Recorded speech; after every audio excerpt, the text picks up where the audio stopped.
Dog. Didn't I tell you that was gonna come up here with a non-electrical camera? Let's go, boy! Yeah!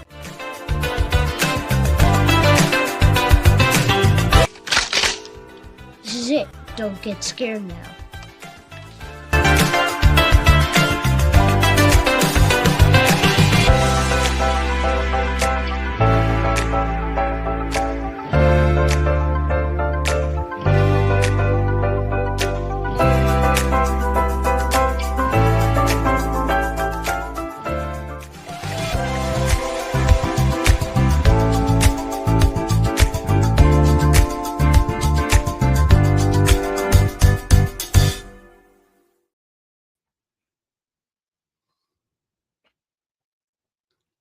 And welcome to Tier Ranker Fights. This is episode 120 of our alphabet series, and this is the best movies starting with the letter B.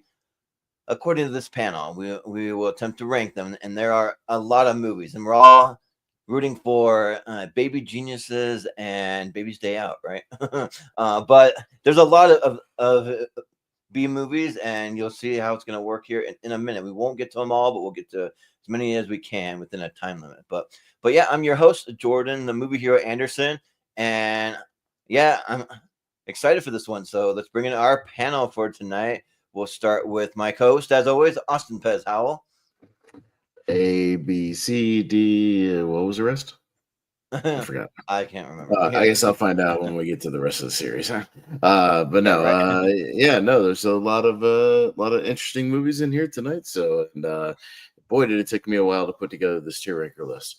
But we'll see. Yeah. Yeah. And you'll see once we bring up the chart. If you're watching, there's a lot. But we also have Brian Nussbaum. Speaking of B, yeah, B start with for B. me. Yeah, that is all right. First off, happy Canada Day. Today is Canada Day for me in Canada, first of all. And yeah, some heavy hitters on this list. They got all the Master Features, all the Batmans, and everyone's favorite movie, Baywatch. Yeah, right. Of course. But and we also have joining us, we have Jonathan Caro. Hey. What's up, Jonathan? Hey, yeah, this is my debut on this type of show. Yeah, I've never been on this show before. And so I'm just going to learn as we go along. But no, there's some really good movies on here. And let's see how this goes. So I'm just going to learn as we go along. Yeah. Sounds good. It's the best way to do most things. Is to jump in head first and just do it. So it's easy enough. Yeah, but sure.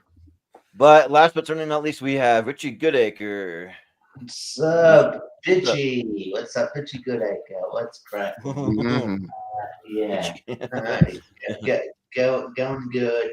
I realized I should have fed the dog before I came on here, so I might have to step out for a little tiny bit, just for a second. But sure, yeah, that's fine. But yeah, no, going good. Here to talk about movies with B. There's a you know what? Baby's Day Out is good. I know you made it. Yeah, I like it too. It's the better of the baby movies. It's a good thing to this film.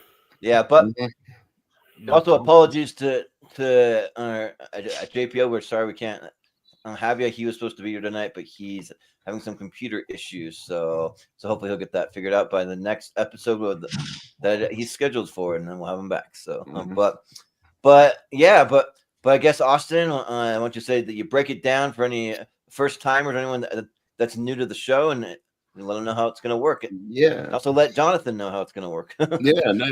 So here on Tier Ranker Fights, we've got a whole bunch of movies, that start with the letter B in our Tier Ranker chart. So I'll bring up the Tier Ranker chart and give you a little visual aid. It starts up at the S tier. Those are going to be the best of the best, the cream of the crop.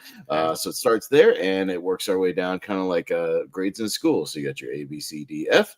And then we have a tier for haven't seen. We need at least 3 people on the panel to have seen it to officially rank it. If it gets less than that, it just goes into the haven't seen category. If you happen to bring up something that goes into the haven't seen category, we'll give you a mulligan. You'll get another chance to nominate something else. But essentially, we'll just go around the horn.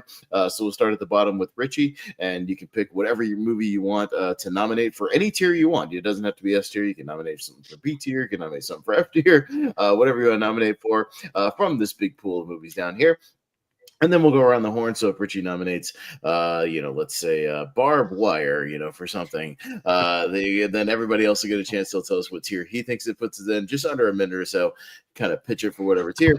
And then we'll work our way up the ladder, and everybody else will get a chance to chime in and vote on what tier they think it belongs in as well. And then I keep track over on my little piece of paper over here of the votes, because those come in handy later when we go to actually rank the individual tiers. And we'll just rank the S tier and the A tier.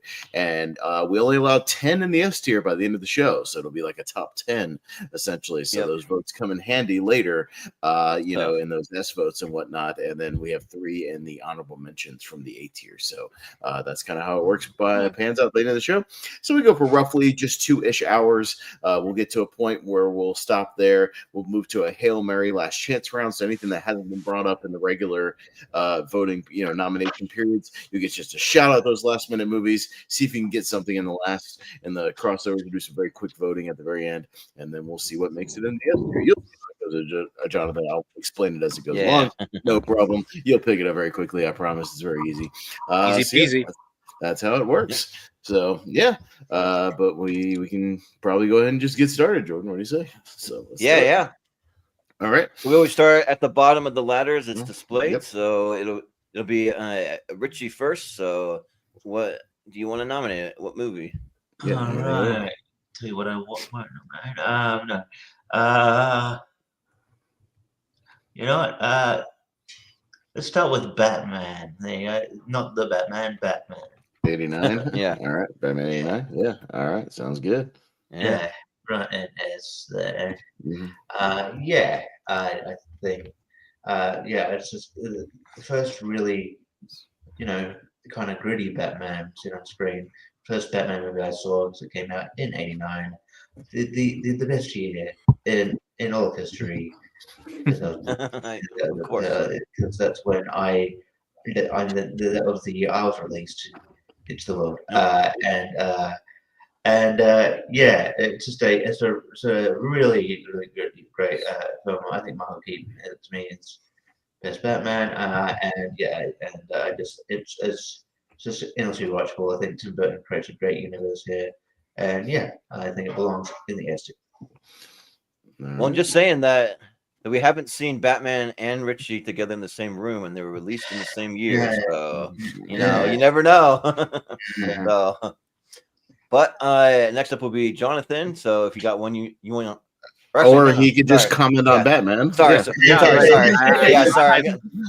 getting ahead of myself. Yeah. What do you say about Batman, and where would you rank it? Sorry. So we're going to change the rules now? All right. No, that's what I'm here for as a co-host. Yeah. Okay, so I'm not a huge fan of Batman 1989. This was one that I caught up late.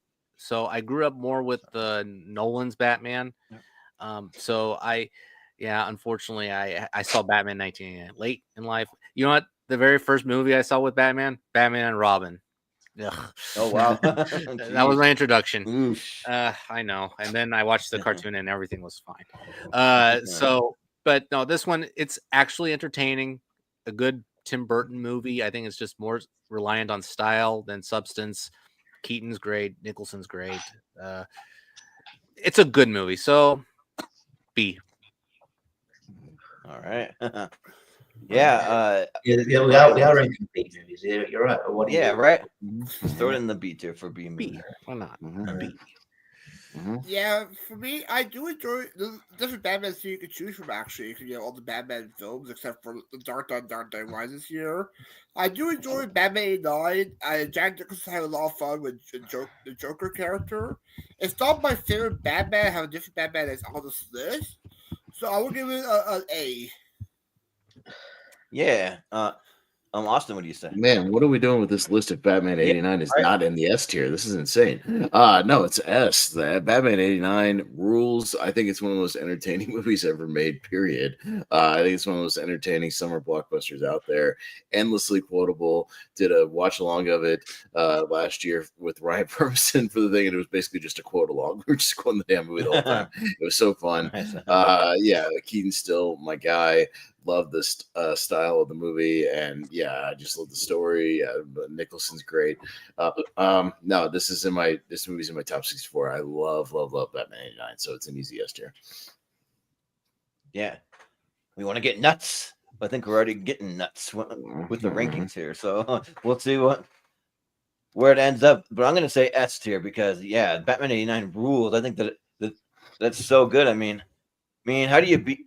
Well, I mean, it's very tough to be Jack Nicholson as the Joker. To say, how do you beat it? Well, maybe Heath Ledger, I guess. Heath Ledger. Who would? But like, who would have thought that? But because he was so good, yeah. But he's a fun Joker, and for me, it's this movie is an S tier, but maybe not my favorite Batman, but probably my favorite Bruce Wayne. Though I really like Michael Keaton as Bruce Wayne. Though I think he does a great job. So I will say S tier. All right. So as of right now, it's still got 3 S's. So it'll hang up in here for now, but with 3 an A and a B, it might be on the borderline later. We'll see if hanging on to the S tier. But it will be for now. But Jonathan, we can go to you, sir. What is your first nomination? Look, let's get the easiest one out of the way. Click that first one on the second row there. Back to the Future. Yeah. I figured. So Yes. it's Back to the Future. Let's move on to Brian. Sure. I mean, what can I say that has been already said before? I mean, come on. 1.21 gigawatts. Just quote it or something. It's great, Scott. Yeah. Great Scott. It's celebrating 40 years. Yeah. Yeah, it is. Yeah. But Brian, what do you say about Back to the Future? I mean, we could probably put the trilogy in S tier, maybe too, because we have the whole trilogy here. But I disagree. And anyways, I thought my favorite Back to the Future had part 2 ranked higher because it's my second favorite film of all time. But I do enjoy Back to the Future a lot. It's S tier. Yeah. That's good. Austin, what do you say? Yeah, no, this is probably one of the first ones I wrote down when I was making my S tier list. I mean, it's Back to the Future. It's again one of the quintessential, just sort of pop culture movies that you just assume everybody has seen, and it's awesome. But it's a perfect script. Amazing performances. I mean, what's there to say that has already been said 1,000 times about Back to the Future? We just did another. Again, I watched along with that Ryan Permission's channel for the 40th anniversary, along with Back to the Future 3. No, it's easy S tier, 100%. Yeah, Back to the Future. It's a story of Calvin Klein, right? Back to the Future is awesome. But I'm with Brian, where I like Back to the Future 2 just a little more, but I still think any of them could end up in the S tier because they're all that good. And there was a point in time where I like would hope somehow, some way they'd find a way to make another sequel, but at this point, no, don't do it. So it's good where it's at. But maybe that was about 10 years ago. I was still kind of like thinking about that. But I think that's awesome. And I mean, Michael J. Fox, that's my favorite actor, and I've met him, and he's awesome. So Back to the Future, S tier for Back to the Future. So Richie. Yeah, I don't have much more to add. Back to the Future. I didn't. I was thinking about picking that first. I thought it would be too obvious. S tier. All right. Well, there you go. Right. Clean sweep. Our first clean sweep of the night. So that'll definitely be guaranteed a spot in that S tier. All right. There you go. Well, Brian, we'll go to you. Easy enough. Yeah, this is not my official nomination, but can we just put Baby Jesus in F tier first of all? Yeah, we can put Baby Jesus in F tier and move on. Yeah, that's fine. Yeah, unanimous F tier, clean sweep. All right, great, awesome. We'll at least have one in there as a default. Yeah, we can do that. But for my first official nomination, I will go with animated. I will go with A Tale as Old as Time, Beauty and the Beast for F tier. The first anime film to be nominated for Best Picture. Great voice cast, great song by Alan Menken and Howard Ashman, and it's a good story. I do enjoy the remake. Has some good moments, but the anime one is a classic for a reason. So S tier for Beauty and the Beast. Yeah, Austin. Yeah, no, this is on my list of the S tiers. It's my favorite of the '90s Renaissance movies, just by a smidge. I mean, I like Little Mermaid and and Lion King and Aladdin and whatnot. But yeah, if I had to rank them, this is probably number one. Yeah, I just think it's such a clean, concise story. Just gets the job done and tells a great story in like 90 minutes. Again, just kind of a perfect little film for what it does. And yeah, the animation is beautiful. The voice performances are great. So yeah, no, it's on my list for S tier. So I'll go S for Beauty and the Beast. But yeah, this is one of the movies when I think about it, I just want to sing all the songs like "Little Town," "It's a Quiet Village," Yeah. but I Howard don't want to Ashton get and Alan copyright. Menken. Yeah. Yep. Yeah, Good because storytelling. supposedly I don't know if it's true that you can get copyrighted for singing songs. I don't know, but Yeah, you can. You want to find out? yeah, Yeah. which is incredibly stupid, but it's whatever. But Although- yeah, but yeah, Beauty and the Beast is awesome. Yeah, I think that's one of the best Renaissance movies, and one of these days, like one of my like bucket list things is to go to Tokyo Disney because they have an incredible Beauty and the Beast ride that has no track. You're just moving around, kind of like if you've ever been on like Rise of the Resistance. There's just no track, and you're just wondering how they do it, like Mickey Mouse one, magnets yeah. or yeah, like a Mickey's Runaway Railway, like that. Yeah, but yeah, Beauty and the Beast is great, and like it has everything. Like it has like sweet moments. It's got the love story. It's got dark moments. It's got like they're fighting on the rooftops. So yeah, it's an easy yes. All right, Richie. Yeah, definitely one of the best Disney animated films of all time. First animated film to get nominated for Best Picture. Yeah, definitely S tier. Best tier. All right, Jonathan. What do you say about Beauty and the Beast? Yeah, Jordan, you almost sounded like Stefan there for a moment. Yeah, right. This movie has everything. It's got talking candlesticks. It's got wolves. Yeah, a little teacup. Clocks with mustaches, and yeah, then at the end they go to the hottest grown man with nightclub in chesty all of England, hair. or in all of France. I guess they're in France. Grown man eating 5 dozen eggs. It's got everything. Yeah. Anyway, let's sweep it with an S. Yeah, Beauty and the Beast is an excellent animated film. It's timeless, great storytelling, fantastic songs. Every song is memorable. Yeah, the ensemble, fantastic. Nothing wrong with it. Yeah, it's definitely one of the best animated movies of all time. S. Yeah. Yeah. All right, clean sweep again. Clean sweep. There you we go. are. All right. We're on to Austin now. So yeah, so maybe I'll go with a personal one that's in my S tier. I won't be surprised if it doesn't quite make it there, but I just want to talk about it any chance I get to, especially on Tournament Fights or Tier Ranker. I'm going to go with the 1988 remake of The Blob. This is one of my favorite horror movies of all time. It's like a top 10 horror movie ever for me that I just dig so much. And I again think it's a remake that doesn't quite get talked about enough in the same vein as like a Thing or The Fly or Body Snatchers, things like that. But I think it deserves to be kind of at least in the same conversation, given how like it's kind of a perfect little film, for what it is. It's like 95 minutes. It perfectly sets up the little small town aspect, your core characters, great cast of character actors throughout the whole thing, just kind of rounding everything out.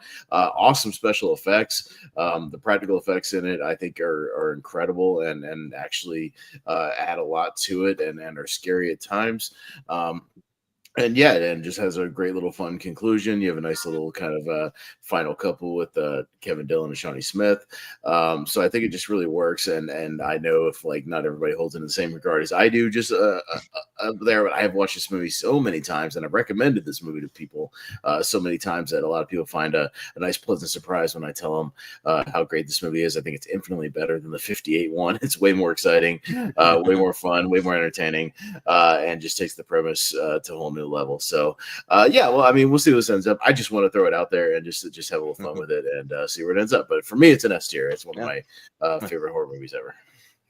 So yeah, the Blob is good. Yeah, it's very fun, and And like I've always been confused if the blob is it an alien or is it just something that was created? I don't know. So in the original one, it's an alien. In the remake, it's actually a bioweapon created by the government. Is kind of what it's revealed to be. That gets tested on the small town. Yeah, because it's kind of a revelation later in the movie. Yeah. Okay. Yeah, but it's really fun though. Yeah, it's just like this thing, the big pink like substance, and it like melts people's flesh, and it gets in the sewer, and it just keeps growing and growing, and they got to figure out how they're gonna stop it, and so they send in kind of like a military crew to try to get rid of it, and yeah, I think that it's a lot of fun. I don't quite have it in the S tier, but I'll put it in A. So yeah. A for the blow. Sure. Richie? Richie. Yeah, I'm sort of with Jordan here. I do like it a lot. I came around to it because I watched it ages ago, and then I came around to rewatching it because of Austin's love for it. Because I remember seeing it, but it was a long time ago, so I didn't really remember how I felt about it. But yeah, it's really good. But yeah, just don't have it as I have seen, but it's still worth your watch. And yeah, I think there's been talk for ages about making another one, but we'll see what happens. The closest we ever got was there was talk in like the late 2000s, early 2010s, like Rob Zombie was going to do a remake, and that never actually happened. It didn't actually happen. It came kind of close to getting greenlit. But yeah, there's still like every about 3 years they talk about doing like a new one, and I think there's even rumors right now of like a new one swirling around. But I do think there's a way you could do it with CGI that would actually work and make it even bigger. You know, like make it the size of a damn building or something like that. Like by the end, I mean, there's a way you can do it that would work. So I'm not opposed to it. Like I think there's another way you could tell it again, and I'm fine with that. Yeah. So I'll go A. Yeah. We've all seen how Rob Zombie remakes turn out. I mean, Monsters looked like a TV movie. The Monsters is bad, but like I defend the Halloween remake to a degree. Yeah, I do. The first one, I still love House of a Thousand and Devil's Rejects. I think those are still both. Yeah. So I still like those. But Jonathan. Yes, the premise is presented a little better in this remake and is actually scarier than the original film and more gruesome. Limbs are being torn apart, and we see consumed people trapped in the blob, which is cool.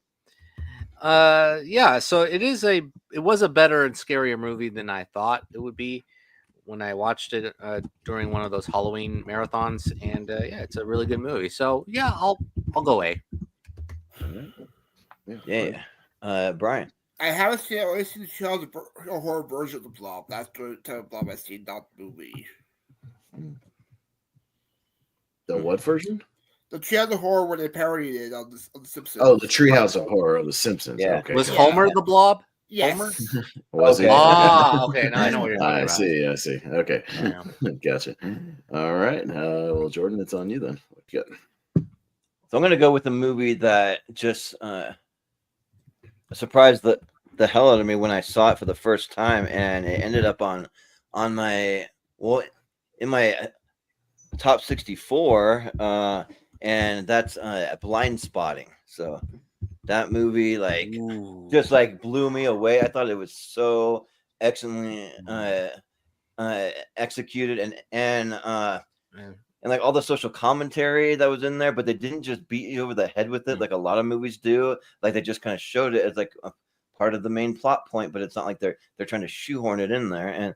And like Rafael Casal and David Diggs have great chemistry in there, and like you're just having fun. Like I was having a blast the whole entire time, and then the ending is just so powerful. It's like just gives me chills. So yeah, I'm a huge Blind Spotting fan. It's actually probably in my top 30 movies of all time. So yeah, I'll say Blind Spotting for S. Mm-hmm. But Richie, what do you say? Still a blind spot for me. Get it? Still haven't seen. Mm-hmm. You gotta check it out. And the TV show's decent too. They actually have Rafael Casal in like some of the episodes, not all of them, but Jonathan. Damn, this is close. This is a great underrated friendship story between the two leads, and that friendship is the key to the whole story, as their activities and action and little details build up to that conclusion, that that rap conclusion. And Good. yeah, it's really well done. It's harmonious. It presents interesting ideas and debates and banter, and yeah, it's really good. I think the one thing that puts it to A for me is the love backstory. I think it's a bit unnecessary, but It's fair. overall, I think it is one of the more original movies of the decade for sure. And I think it was a really good movie. Yeah, definitely underrated.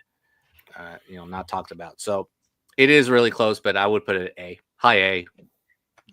Yeah, but yeah, it's a movie that I could have really hated if they would have felt shoehorned in there, because I don't like the movies that just shoehorn the woke stuff in there, but they did it very well. So. this is organic.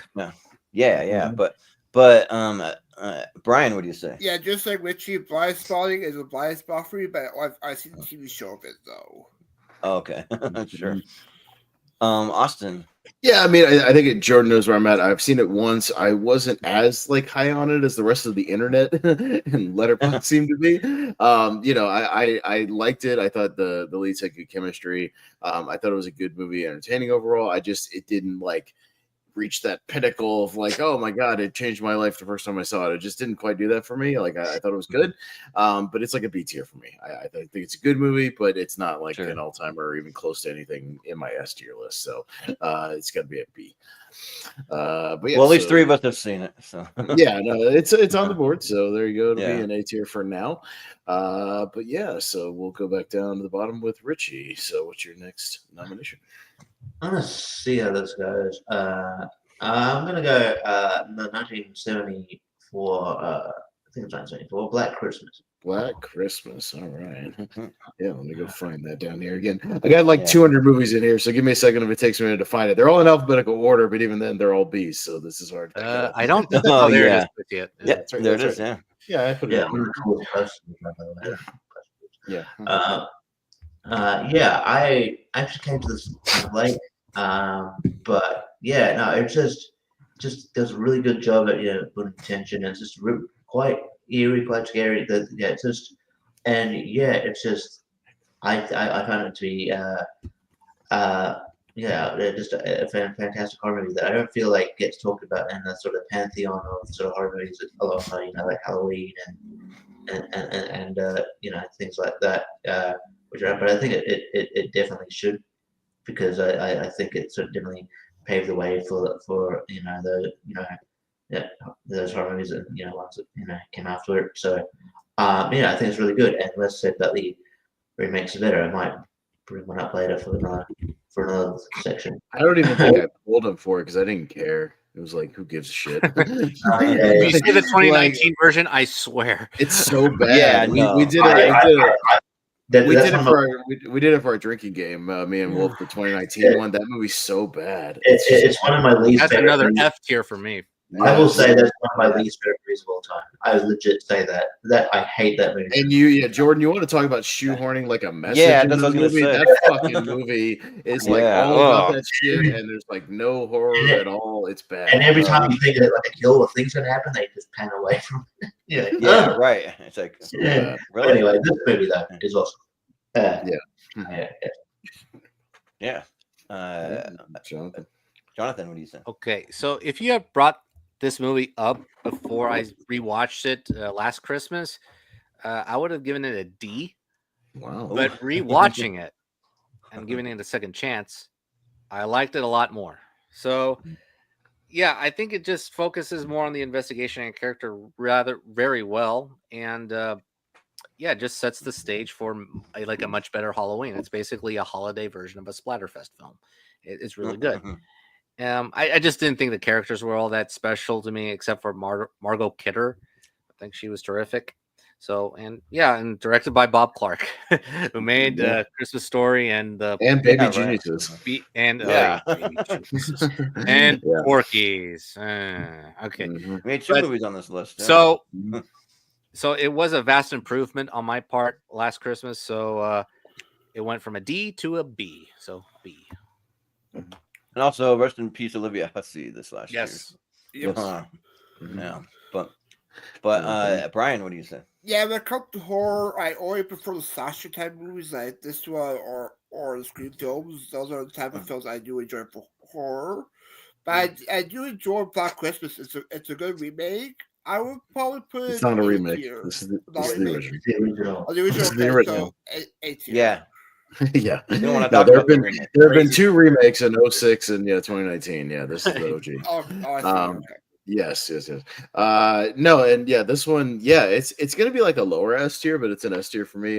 Yeah, this movie kind of gets better every time I watch it, and I do put it on like every other Christmas, or I put it on more Christmas than Halloween, just because again, I love the lights and the festivities and the atmosphere. And yeah, we don't get a lot of like great Christmas horror movies. I mean, it's a rare breed of like really good ones you can watch around this time. And yeah, this one it still gets you in the mood of like the Christmas time thing, but it's very creepy. The phone calls are creepy. The breathing into the thing, the attic stuff when you get some of the revelations and things up there are great. So yeah, and I like all the character actors that kind of pop up throughout the movie. So yeah, it's an S tier. It's like a lower S tier, but I would rank it lower than the 3 that are in there right now. But yeah, it's still up there for me.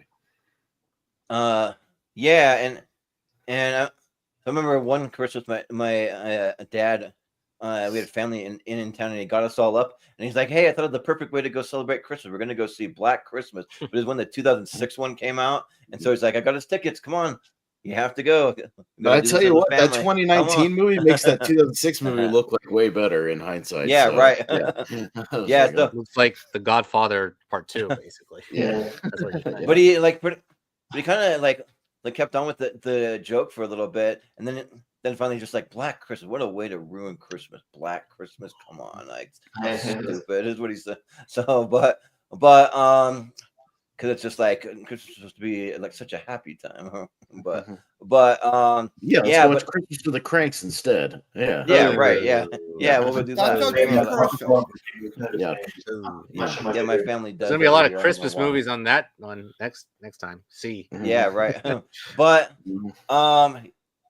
yeah, this one's really good. I think that like it's really like haunting, like especially those phone calls are making all kinds of crazy sounds and saying like crazy off the wall things, and yeah, just really creepy. And then as a kid, this movie really scared me because I had the image of like the girl with like the saran wrap on her face, like in the window, and like whenever I looked at a window, I would always like thinking, what if there's someone up there dead with saran wrap around their face?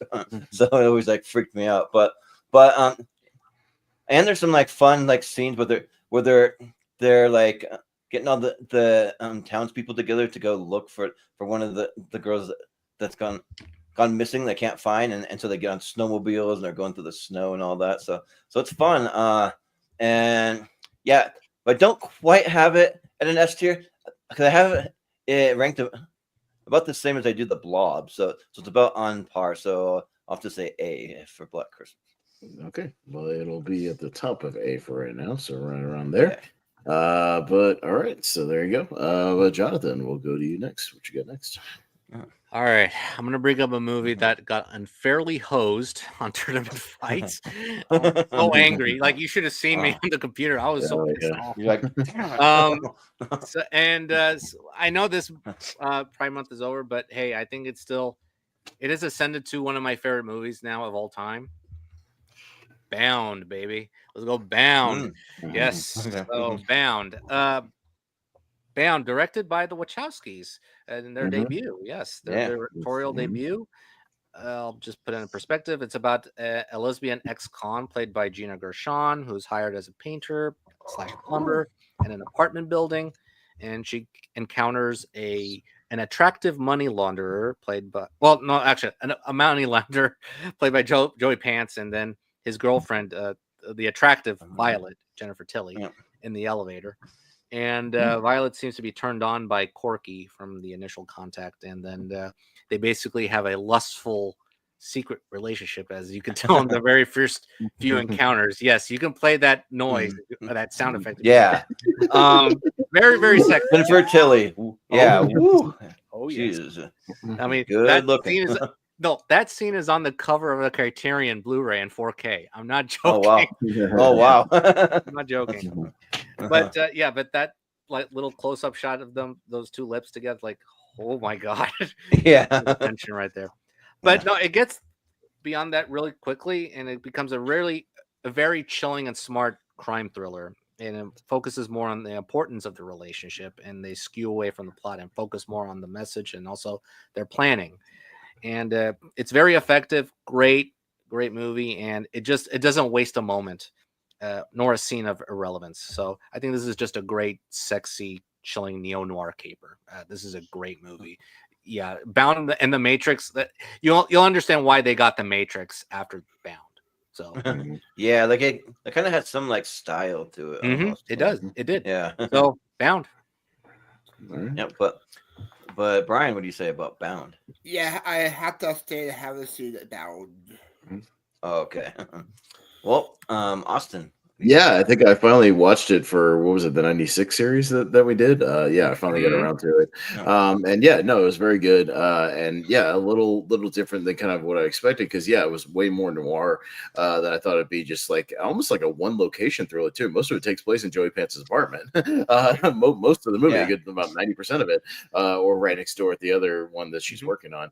And yeah, and then kind of still manages to stay interesting and entertaining, even with that. With the back and forth with the briefcase, and there's a whole thing about briefcase with money in it, like where it's at, what's going on. Them trying to weave, Joey Pants into thinking, there's kind of a different thing going on with one of the gangsters and whatnot. And yeah, it keeps you on the edge of your seat. It's very good. So it's very effective. It was my first time seeing it, so like I don't know if I can quite put it in S tier because it was just like my first viewing. But I still thought it was very good. So I would put it in like a high A tier. I thought it was excellent. I mean, just because like something like The Matrix is S tier for me, when it comes to the Wachowskis, I'm just not quite there with Bound, but I totally understand like if somebody did put it in S tier, it's very good. So I watched Bound and I finished it right before we went on air here tonight. So and just enough time, probably like 10 minutes before we got started, I finished it, and yeah, that movie's really good, really sexy, but like just really like kind of what's the right word? Just the way that they like do the gangster scenes with like Joey Pants and like it's really like haunting and kind of creepy because you just see him killing guys, and then there's a scene where she walks in and has all this money, but it's covered in blood, and she's like, "What the hell happened?" And very stylized, but in a good way. Like sometimes a movie can be too stylized, and I'm like, I'm not vibing with it. But this was pretty great, and it had a lot of the same kind of like clothes and like different things like that, and like as the Matrix. But yeah, and I had a lot of fun with it. So, but I don't quite have it to an S tier, but I'll say A for Bound. Yeah. Richie. But Richie. Yeah, I love Bound. I think it's really good. There's a few scenes when I'm feeling in the mood, I'll go back and watch. Just saying. I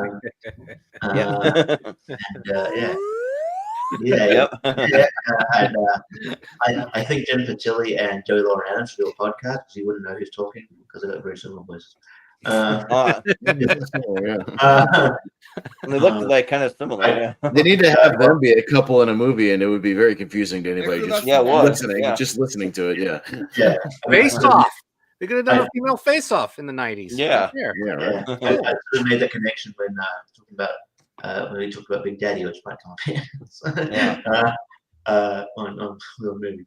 But yeah, no, the movie beyond being quite horny, quite sexy.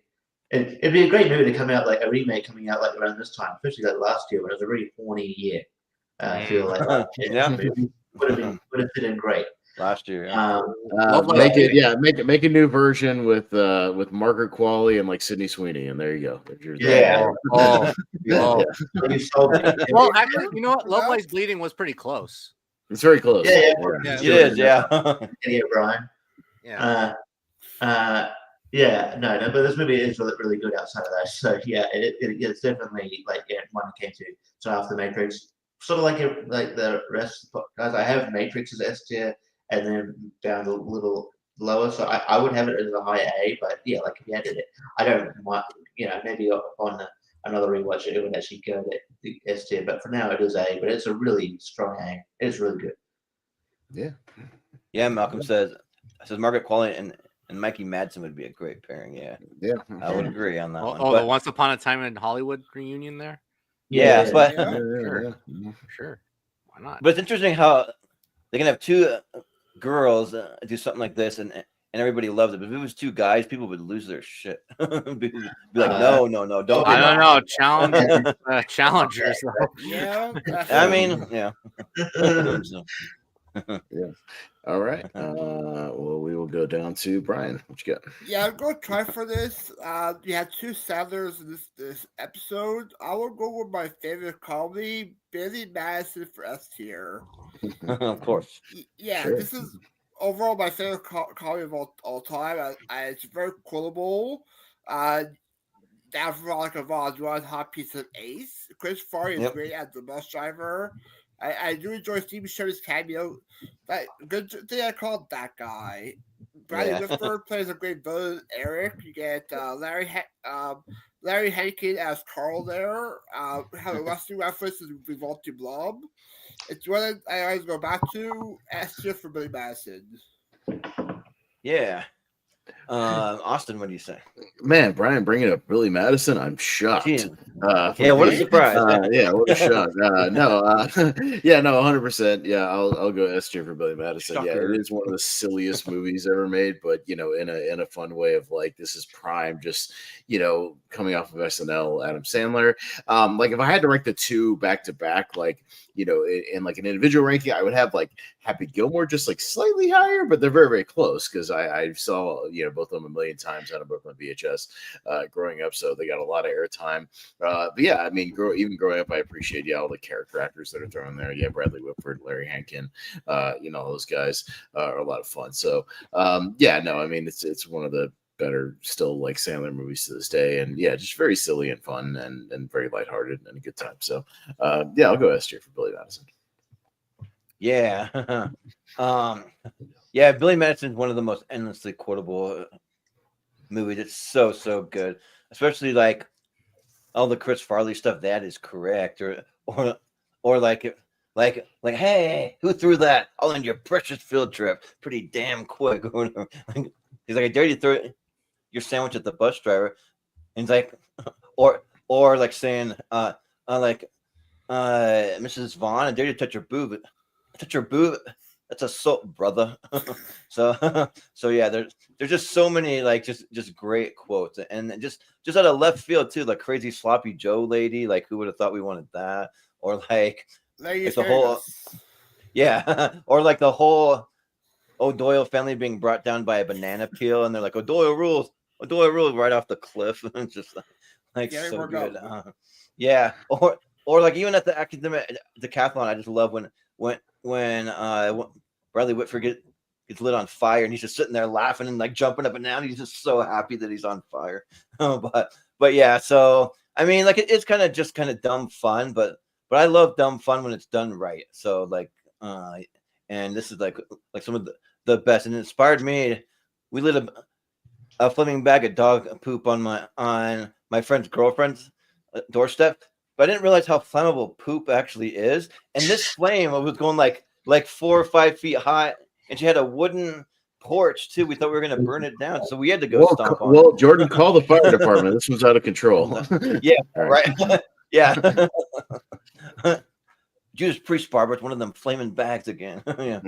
But yeah, so it's an easy S tier for Billy Madison. Yeah. but all right, Richie, what do you say? Billy, sweet Billy boy. When will it be? When will you find whatever it is you're looking for? He's a nice piece of shit. That's a great. Yeah. Great transition. But yeah, no, Billy Madison shouldn't work, but it does. It's just silly. I don't think it would work with any other sort of actor, especially around that time. I do worry just if Happy Gilmore 2 is a success. I don't know how they measure success rates of views and stuff. It's on Netflix. I do worry that they're just going to be like, oh, that's what works. Let's do Billy Madison. Let's try to work out Billy Madison 2 somehow. It doesn't really matter if you don't have a proper story these days. Just like sequelize it. Yeah, right. because it's annoying. And they're talking about doing F1 too. F1, if you've seen it, I won't give any spoilers. F1 2. What a silly title. F1 2? I Yeah. don't know. Yeah. F2. Oh, Talking F2. about I Data won't Drive give any also- spoilers away for F1 that's new, but like it doesn't set up for a sequel at all, and it just sort of, you know, his Just call it FU. story kind of, you know, and it's like, oh, let's do a sequel. Why? Anyway, but yeah. Because money, that's why. Cha-ching. Yeah. We like money. Yeah. Yes. Ching, yeah. And, How'd that work out for you, Megan 2.0? All right, anyways. Yeah, Yeah. right. Movie sucks. We'll get but Billy Madison though, yeah, it's endlessly quotable. I think Bradley Whitford's a great villain. And it's hard because I know he's a serious actor, but I just can't see him anything else. Like, even when he's in Get Out, I'm like, can't see him anything else other than different Billy Madison. But yeah, it's fantastic. A lot of, I love Norm Macdonald on here too. But yeah, it's great, and I've watched it some times. I probably am like also like Happy Gilmore a little bit better, but Billy Madison's still up there in Sandler's pantheon. It was when he just in his prime where he couldn't like do no wrong at that time. So yeah, I'll go as too. But so I got to throw in there. I just real quick, because I forgot about this. That I showed my younger brothers when they were way too young to be watching stuff like this, because I'm the oldest and I wanted someone to watch it with. And so my brother was 3 years old when I showed it to him. That's way too young to watch Billy Madison. So he was like learning all the quotes. So one night my mom's serving dinner and he goes, "Here's a nice piece of shit." Like after she put something on his plate or something, like it's a 3-year-old. And then when she brings him the milk, he's like, "Rather have a beer," because the janitor guy or whatever. And my mom just like, "What did you say? Where are you learning this stuff from?" so yeah, it's good stuff. But Jonathan, what do you say about Billy Madison? He's gonna be the one. Oh, one guy. no. You're imagine. No, you're gonna walk Yeah. hot water on there. Okay, listen. I did not grow up watching Billy Madison. Okay, I got to this Oh, movie no. very late, and especially Happy Gilmore. Although I like Happy Gilmore a lot, this doesn't work for me. It does not work for me. Until we get to the academic decathlon. I thought, like, yes, this is exactly what I wanted. This mean spirited edginess towards Billy, like exactly what I wanted, because I like the guy. The best joke of all time, or one of the best jokes of all time, is actually aimed at Billy. It's that little spiel that the monologue, the monologue. What you have done here, so it's pointless. Yeah. It's like, yes, this is what I wanted this whole time, and that's why I was like laughing so hard after that. And you went by Tim Herlihy, I think that's who it is. Yeah. Yes, that section was probably the funniest part of the whole movie, and I was laughing. I was like, "Where was this?" So, him and then Steve Buscemi and then Adam Sandler, like they were getting better, and it was like that's what I wanted, and that's what we got from Happy Gilmore, and it was like, okay, I like this a lot more. So, Happy Gilmore was really fun. As for the rest of the movie, I just it was just clunk. It was just clang, clang, clang, clang. Just nothing really worked for me. Maybe the banana peel. The banana peel was pretty funny. O'Doyle rules. We love a good banana peel gag. Yeah, that was pretty funny. Good substance. That was pretty funny. This is not one of my favorite Sandler comedies or movies. Not very good for me. So, C. Everybody is now done. Yeah. I wish I award no points, and God have mercy on the soul. Yeah. I wish that I still had the all the Billy Madison clips like I had on my channel. You blew it. Yeah. Sure. Yeah.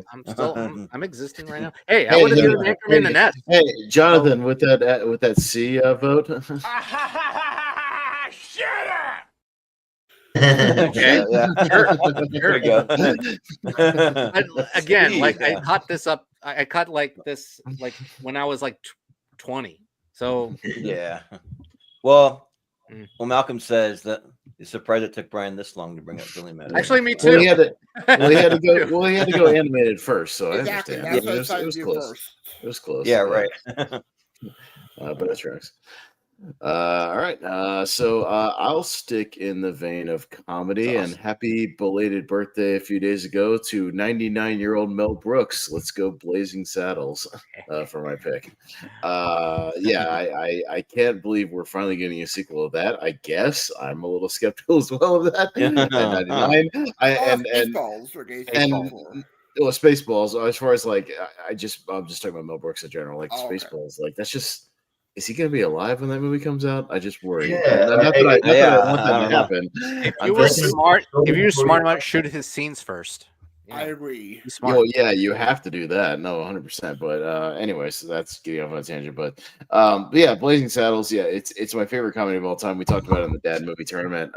It's just a movie that's so of its time, like 70s and excuse me. Gene Wilder. Cleavon Little, I think, have amazing chemistry in it. Sheriff Barton, the Waco Kid. I think there's some really great kind of biting satire about like race relations, things like that, and the fact that all the racists in the movie are the morons, as Gene Wilder says, and that's what's great about it is that they're complete buffoons. I love the little town that they set up. This movie still plays, man. I took my dad to see the Fathom Events thing last year, the anniversary of it. And this movie still plays to an audience, man. People just laughing left and right. I think it's great. It's just a movie that kind of gets funnier for me over time. And again, great character actors that pop up throughout the whole movie, with Slim Pickens and Madeline Kahn and Harvey Korman, like just great stuff all around. So, I know some people aren't as high on it as I am, but I think this movie is just one of the all-time great kind of classic comedies. So, I'm going to go Blazing Saddles, Mel Brooks. Yeah. So there's a great interview with Gene Wilder that he gave, kind of like when he was quite a bit older in life, but he was talking about comedy and like saying to him that the best comedy is just people that aren't trying to be funny, but they just inadvertently are funny. And he says the writers are there to write a joke to make it funny. You just go out and you deliver it, but there's no need to try to be just over the top, try to be extra funny. And that's what he said. But then I kind of think, well, I mean, Jim Carrey and like Robin Williams, I mean, they do it well. So Chris Farley did it well. I mean, there's some people after his time that kind of did it well, but even still though, like some of the like really classically trained actors, they just go out there and kind of deliver them straight. Like sometimes it is more funny. So, and when I first saw Blazing Saddles, I didn't love it, but over time it is kind of growing on me, and I still want to give it even another watch just to see if it gets even better, because I do think that's one of those that's going to keep getting better. But for right now, I just have it at a B, so that's just where it's at for me. So sorry. But Richie, what do you say? If you Google Blazing Saddles, the first image that comes up is like you got Cleveland Little and Gene Wilder, but then it's a side by side with them, and then Whoopi Goldberg from The View. I don't know why, but anyway, weird. Yeah. Blazing Saddles is fantastic.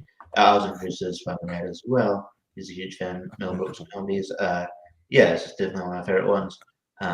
When we go on The View, I see it. Weird. One of my favorite comedies.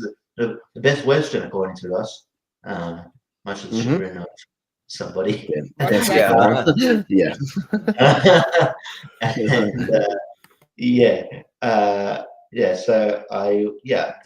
go with S. All right. Yeah. Jonathan, what do you say about Blazing Saddles? Okay, we're steering the ship a little bit because this is the comedy I was going to go for actually for S tier.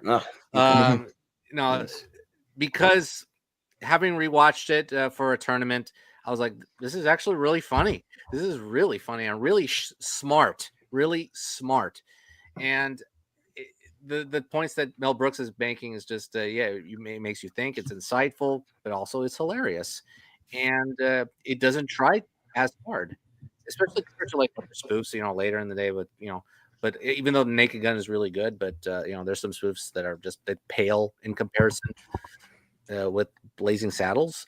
But I think this is a very funny Western satire that has a lot to say about racial relations and Hollywood included. I mean, Hollywood is terrible right now. I don't know what they're doing right there, but it's a very insightful comedy. So, yeah, this is an S tier for me. Yeah, sounds good. Brian, what do you say? I about also Blazing will Saddles? S tier on this one. I do enjoy Blazing Saddles, a film you can't really make today. I do love the opening song hero, Blazing Saddles. I even love the end fight. I love the end fight where they break the fourth wall, where they do the Hollywood thing with Dom DeLuise. Pick on your past, throw your face, the defense region. Oh, yeah, I do enjoy Harvey Corbin as Henry Lamar. And yes, that's here. All right, there you go. All right, so 4 S's and a B, so it'll hang out up there for now. All right, Jordan, round out this round, and we'll kick off a new one. So I'm gonna go with another action one. We don't have a ton of action, and one of the best action movies I've ever seen that starts with the letter B. I'm gonna go with The Bourne Ultimatum.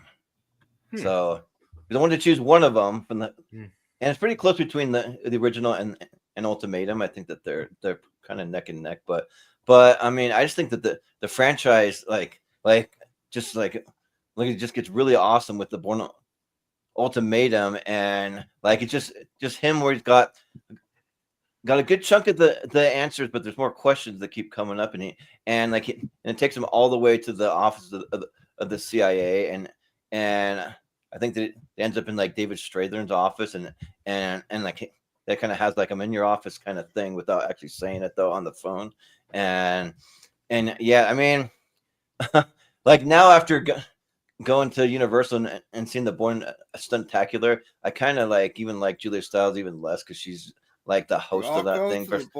Oh man, go to the Bourne Spectacular. Go to the Bourne Spectacular. I told Jordan when I took him there. I said, watch how bored Julia Stiles is doing this pre-show monologue. Yeah, she is bored so out of her skull. Bored out of her skull. Like she was like somebody had a gun to her head. This monologue. It's so bad. I don't know if you can look it up online, but if you ever want to have some fun with that, go look up the Bourne Stuntacular pre-show with Julia Stiles. It's so she looks so bored.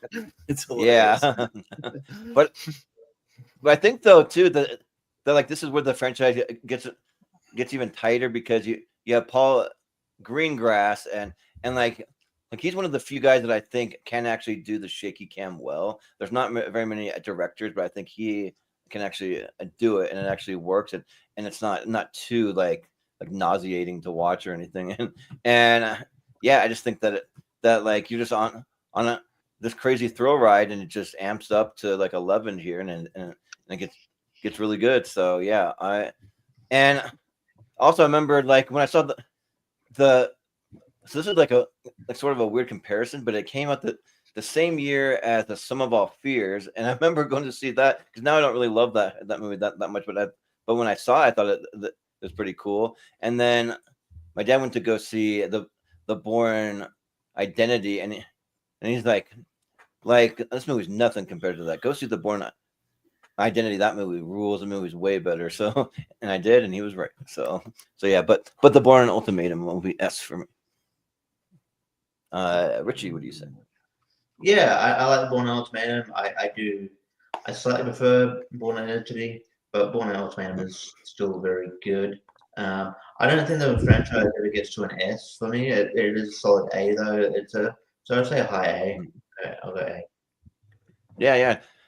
But for some reason, Matt Damon came to like do premieres in Boise, Idaho for these movies, huh? Because of the guy that's married to Kathleen Kennedy. He used to live in Idaho. I forget that guy, but he's a famous producer. But yeah, so yeah, he brought him over for that. But Jonathan. Yeah, I'm with Richie. It's a high A for me. I think it's a terrific action thriller with some answers revealed and some great performances from Damon and Strathern, and also I believe Albert Finney. Albert Finney in the Yeah, third act. Yeah, I think he's so. really good. Yeah, I think it's a terrific quote unquote conclusion. It should have been a conclusion because I think it ended really well. Yeah. So yeah, I will go high A. The Bourne Ultimatum doesn't quite get S, but it is a strong A. But yeah, I was thinking of Frank Marshall. He grew up in Yeah. Bruce. But Brian. Yeah, when it comes to the Bourne film, I'm not the biggest fan of them, but the Ultimate is probably my favorite one of them. But I agree with Richie and Jonathan. I would put it in A tier for me. Yeah. That's good. Austin. Yeah, I would also put an A tier only because I think we've been so spoiled with like action movies recently that I think do the actual action better as far as pulling back the camera and letting choreography take over as instead of just shaky cam, hard editing, like with that and the Taken movies and stuff around this time. I prefer the stuff where they just let the actors and the stuntmen kind of do their thing and you can kind of clearly see what's going on. I just prefer that type of action. So I've been spoiled by that a lot in the 2010s. But I do like the story. I like the Matt Davis performance is great.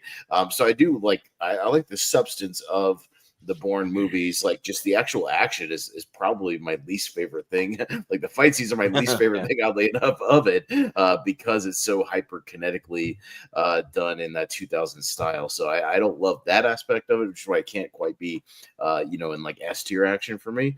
But I still like that movie, those movies. So I'll go at A. Yeah. But it's good. That's fair. Mm-hmm. All right. We'll go back down to Richie. So look, we're kind of evening out. Look at 5 and 5 here, and then right, one down there. So still room in the S tier. So rightfully so. Right down there. Yes. Right in the toilet. All right. I'll say this. It's 106 miles to Chicago. We got a full tank of gas. I'll pack a cigarette. Blues Brothers, baby. We got a full Blues Brothers. Hell yeah. All right. If I can find it down here, there's a lot of blue movies. All right, there we go. A lot of blue and black. Yeah, a lot of blue and blacks. I was like pulling them. I was like, geez, there's a lot of blue movies, a lot of black movies. These things, right. With all these titles. Yeah, you don't realize how many until you start pulling these for tier ranker. You're just like, geez. Richie. It makes sense because it's the Blues Brothers, so it'd be a blue poster. This to me is the best SNL movie of all time. And the chemistry between Aykroyd and Belushi is just phenomenal. And I think it's just it's a lot of fun. Great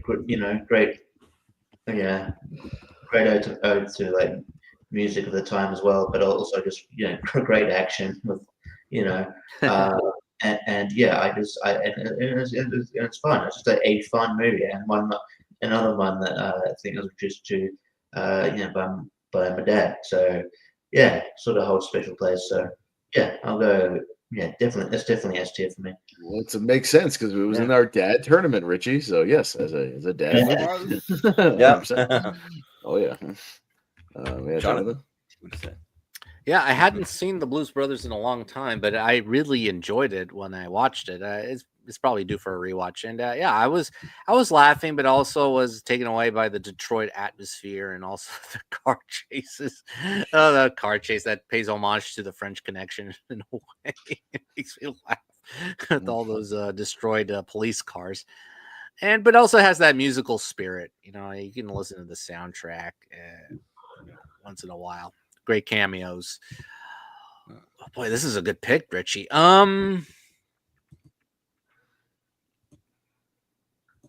Sure. S. Yeah. Yeah. Brian, what do you say? Yeah, I do enjoy the Blues Brothers. Actually, I love the music. I love the theater, the whole score with that. Love the cameos, as Jonathan mentioned, with Charles, Richard, Lisa Franklin, Cam Calloway. I love Carrie Fisher in the film as John Belushi's ex-girlfriend, I believe. And I love Cinema Universal as well when they do the show. So I'll go S tier. Yeah. Austin. Well, Richie's making it easy for me. He's taking a lot of my picks, so it's freeing me up to talk about the Blob and things like that. Yeah, because Blues Brothers is on my list. I love the Blues Brothers. Yeah, it's another one that me and my dad have bonded over. We could watch it at any time. Yeah, it's a lot of fun. I think my favorite scene still has to be when they pretend to be the good old boys at the country western bar playing Rawhide behind the chicken wire, so getting beer bottles thrown at them. It's great. Playing Stand By Your Man. It's a lot of fun. The music is spectacular, but the comedy works, in the midst of it. And the car chases and the action. I mean, the car chase through the mall, where they're just destroying all the little kiosks and everything, just running at everything. I think they said this movie set a record for both broken glass in a movie and cars destroyed. And car destruction, yeah. Yeah, if you love broken glass in a movie, they break so much glass in this movie. It's great. Wait, more than Police Story? Yeah, I think so. Maybe, yeah, I think. Well, this is before Police Story, so Police Story might have broke it later. This is 1980, and then Police Story is 1985. So, yeah, so Police Story might have broken it after. I just think at the time they set a record for broken glass, and then they destroy over 100 police cars or something in that movie, or cars in general. That stuff is a lot of fun. So it's got a little bit of everything that you could want, and the music is top notch. So I just think this movie is a ton of fun, and it gets better every time I watch it. So it's an easy S tier for me for Blues Brothers. So I'm not going to be too much of a downer on it, but I don't love the Blues Brothers. I don't. I think that it's kind of cheesy, the music and the humor. It just doesn't really vibe with me. I didn't grow up with it, and I just don't get the humor of John Belushi. I just don't find him really funny. Not even on like Saturday Night Live, except for the samurai bit that he does. But that's pretty funny. But I'm just don't really understand, because people kind of and act like he's this kind of genius kind of guy when he did this amazing comment. I'm just kind of oh, I'm not seeing it. Sorry. I mean, it's fine if you like it, and I think that's great. But yeah, I don't even know if my dad really even watched it that much. I mean, if I asked him about it, he'd be like, "Oh yeah, Blues Brothers, that's a good one." But I don't know if he's that high on it, So I have it at a B. So not super low, but just more of a B for me. Okay. All right. So it'll be actually right now. It makes sense. Two dad movies right next to each other. It'd be right next to Blazing Saddles. So it makes sense. All right. So we'll go to Jonathan. What you got next? Oh, it's getting tougher, actually. Sheesh. Yeah. There are a lot of really good movies on here. Yeah. You know what? I'll talk about this one because I want to talk about it an easygoing hangout movie, and I think it's just a lovely movie. And we could stop there. Before Sunrise. We'll talk about the first one of the Before trilogy, and I think it's a great romantic holiday. I mean, this is a perfect time to watch Before Sunrise. Yeah, during the summer. Actually, any one of these three you can watch during the summer because you feel like you're getting it on a getaway with these two characters as they talk about. Really? Maybe there is that one sequence where there's that one sequence at the end where they get thrown through the glass over and over again in that one. Yeah, that's true. That is true. Yeah, compared to Police Story. Police Story still has a. But I don't know about that. But back to this. John Wick kicks so much ass against Ethan Hawke and Julie. In Budapest. But Before Sunrise is a lovely, great movie that focuses on speech and dialogue extremely well. It just doesn't feel like a script. It feels like eavesdropping on two people talking, and it's so organic. It's so rich that people were surprisingly hungry for two more, and they did a very good job of completing the trilogy. And this is my favorite of the three. Sunset's very close, but Sunrise is just I think one of the most romantic films ever made, even with Sunset. So Sunrise, Before Sunrise. Yeah. Brian, what do you say? Yeah, when it comes to the Before trilogy, I've always seen Before Sunset, not the other ones, so I have to abstain. Interesting. Sure. Yeah. Well, I Austin, keep what do you having say? opportunities, and I really should open this set at some point and crack these movies open. I know they keep coming up, and I keep not getting there. I apologize. I It's will like get into it at 85 some minutes point. long. I know, but I was on vacation last week, and I've been busy this week. I Fair enough. haven't had time to sit down and watch these movies because what I want to do is actually sit down one day and just like watch all three of them, just like back to back, and just kind of get absorbed in them. So I will watch them at some point, but I've not gotten there. I'm sorry. I apologize. Yeah, so I have seen them, and these movies are fine. They're nothing like that is like great for me. I thought you Like I loved think Before that. Sunrise. Well, I mean, I like Before Sunrise the best of the three. I think that one is the best one because you really get to see their romance kind of bloom and kind of like when they get to know each other and all that. But even still, I'm kind of like it's just not, doesn't do a lot for me. I get kind of bored sometimes. I mean, there is stuff that is good in it. It's not a bad movie. So I'm gonna give it a B for me. So Fair enough. yeah. All right, Richard. But Richie, yeah. Yeah, yeah, I do prefer probably Before Sunset, but Before Sunrise is really good. And yeah, I need to rewatch all three. I haven't done it in quite a while, but it is really good. It doesn't get to the S tier quite for me, but it is a high A, so I'll go A. Okay. So it'll be in the A tier. So kind of right next to Blind Spotting, actually. So there you go. Yep. Yeah, we're even again.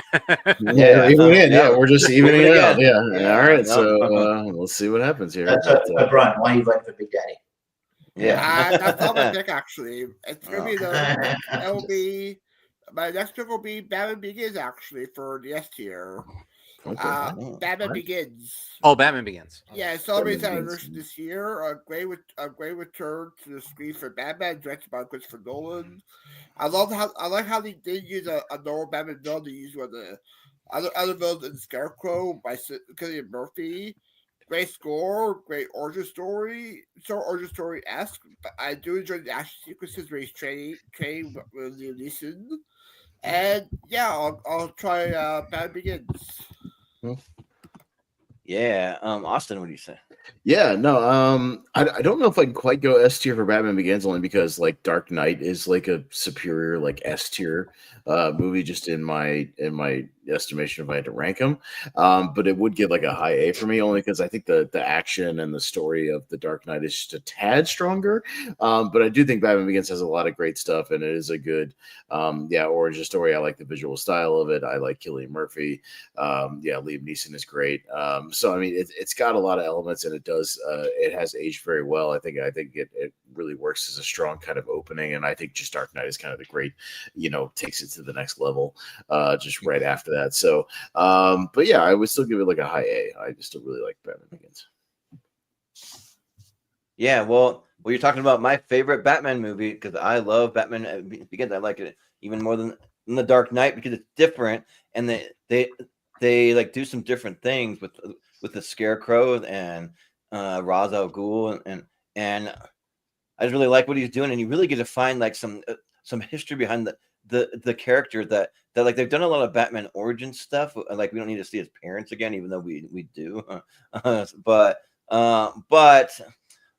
just seeing him train, seeing how he's like truly afraid of bats and him trying to climb out of that well and all that, and then even like near the end, like Liam Neeson kind of becomes a formidable villain because he knows martial arts and you can go toe to toe with him, and also that score, the Hans Zimmer score, because in Batman Begins is when it really amps up when you get the molasses and you get like just the really awesome music. Even more, you get it in the other ones, but I think it really amps up in this first one, and I think that's great, and I love Christian Bale as Batman. He's probably my favorite Batman, but I mean, not my favorite Bruce Wayne, but that's Michael Keaton. But it's an easy S for me.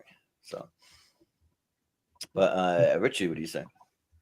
Yeah, I'd give Batman Begins an S. I think it's almost like an S tier trilogy. I think that the trilogy is one of the, like it might be one of the, one of the best trilogies of all time. I think Dark Knight Rises, at the time got unfairly lauded, but I think it's fantastic. So, and Batman Begins, started it all. And just think, if Batman and Robin didn't do it, if that did well critically somehow, we probably wouldn't have got this, because he would have got the Batman. Was it Batman Vengeance? I think is what they were going to do. Is what it was going to be called. I think. Something like that. Yeah. When they were, but they oddly enough, Richie, were gonna do the Scarecrow, if even in the Schumacher verse, that would have been the next villain, which is weird. Oh. Yeah, they ported over like certain things into Batman Begins, even though it was like a reboot. Yeah. So it's probably good that maybe Batman Robin didn't work out in a way. But I don't want to see the Joel Schumacher version of the Scarecrow. No thanks. I'm good. Yeah. I'm morbidly curious. But yeah, no, Batman Begins is fantastic. So I'd give it an S. Yeah. Jonathan, what do you say? I never said thank you, and you'll never have to. No. Yeah, right. Music. Yeah. Oh, so good. Yeah. Great ending. It is a great ending to that. Never have to. Yeah. Batman Begins is a great movie. This and The Dark Knight. I put The Dark Knight a tad higher, but Batman Begins, I think it's a great movie, a great origin story, and another origin story. But I think it's a better, well-told film with Christopher Nolan capturing the atmosphere. It's darker. It's not as hammy, but it is its own. I mean, this movie actually represents Gotham very well. I mean, it captures Gotham extremely well. I know, like The Dark Knight is Chicago and The Dark Knight Rises is Pittsburgh, but no, this one is a really good movie, and it has great characters all around, and it's a fantastic film. I'll give it an S tier.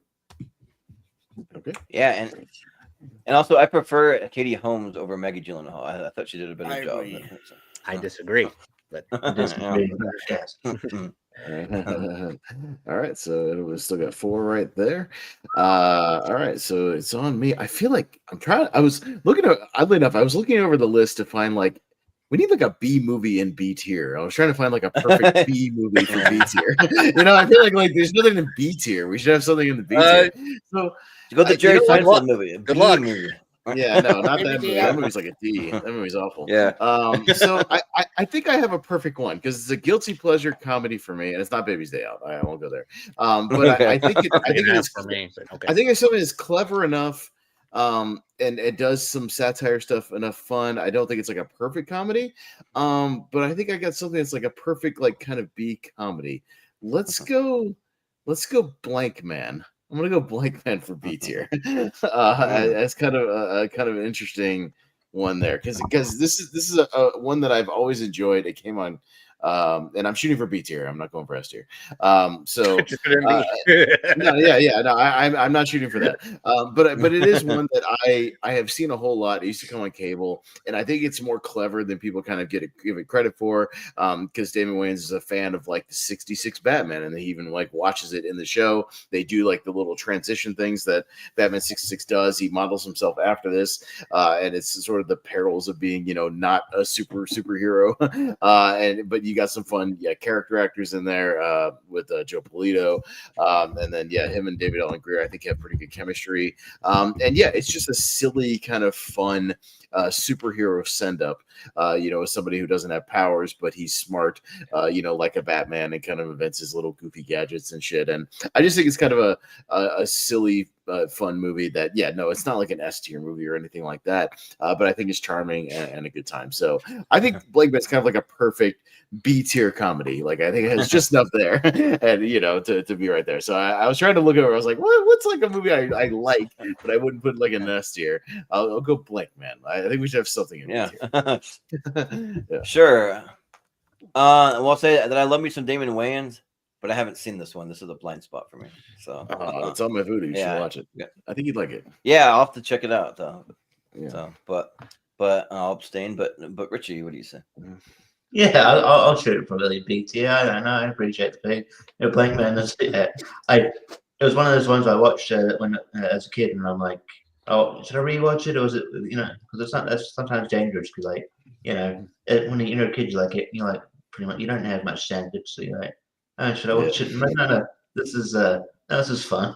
It knows what it is, and it's stupid fun. You don't take it seriously. So yeah, BT is a good spot for it. It kind of makes you want to watch it again. I haven't watched it for a while, so it's really charming and fun. Yeah, and it flies by. It's like 90 minutes. Yeah, it doesn't overstay its welcome. Yeah, it's nice for what it is.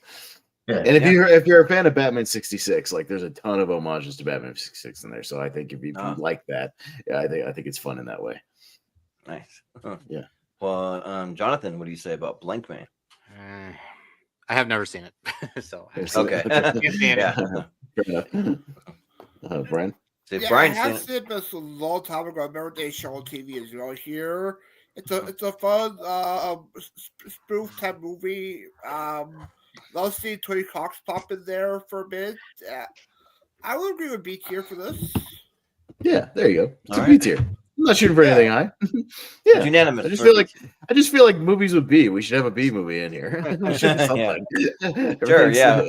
We're getting overcrowded with the S's and A's. Why not have something in a B? I feel like it's missing something.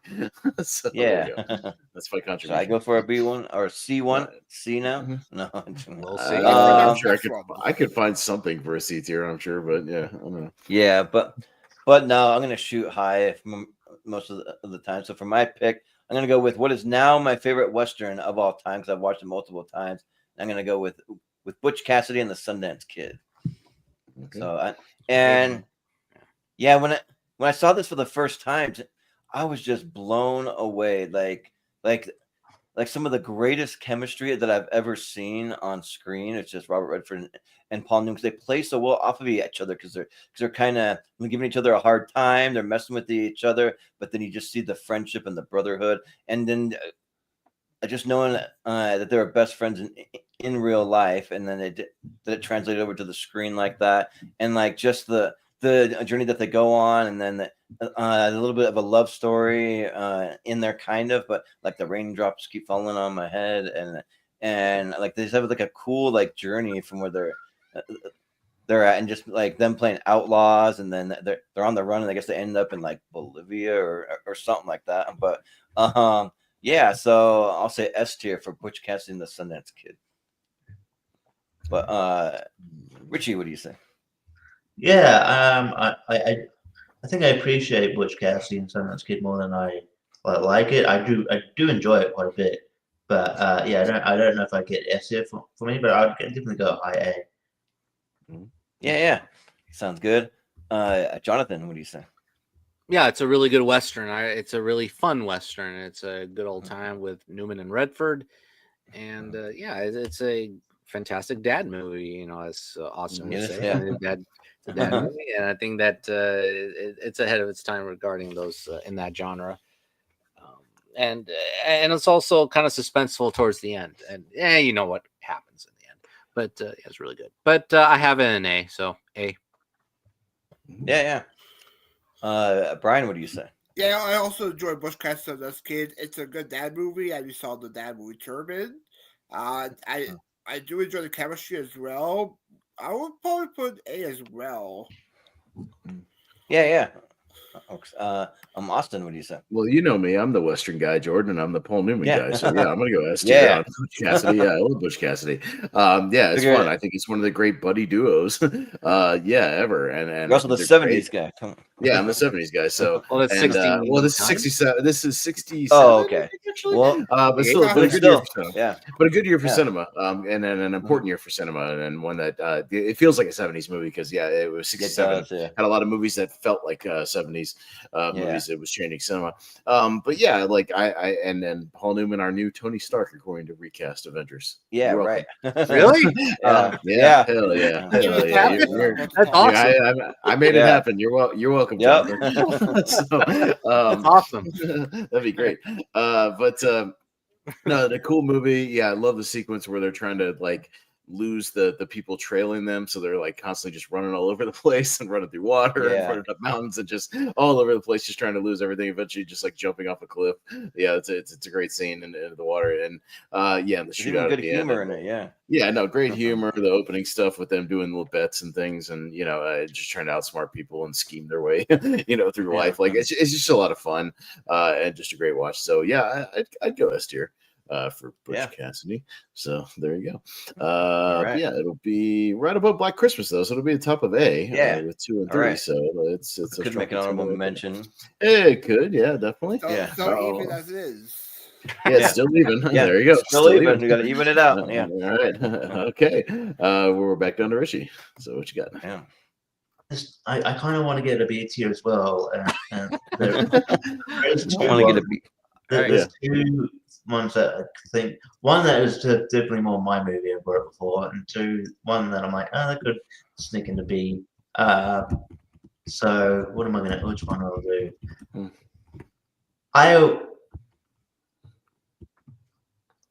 I'm gonna assume I will go. You know what? I'm gonna go Bride of Chucky. That's a B tier. That's B. Okay. There you go. I like it. That might be a B one. This movie is a lot more fun than it should be. This is a first Chucky movie we got for quite a while to it's Child's Play 3,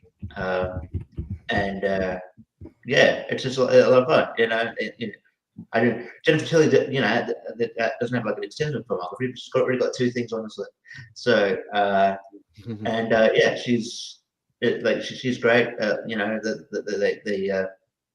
The kind of back and forth between him and Brad Dourif is great, and their sort of team up would become sort of iconic in the sort of latter Chucky series, which would sort of get a more weirder, crazier. I think it's a lot of fun and just very. It does go into the more horror.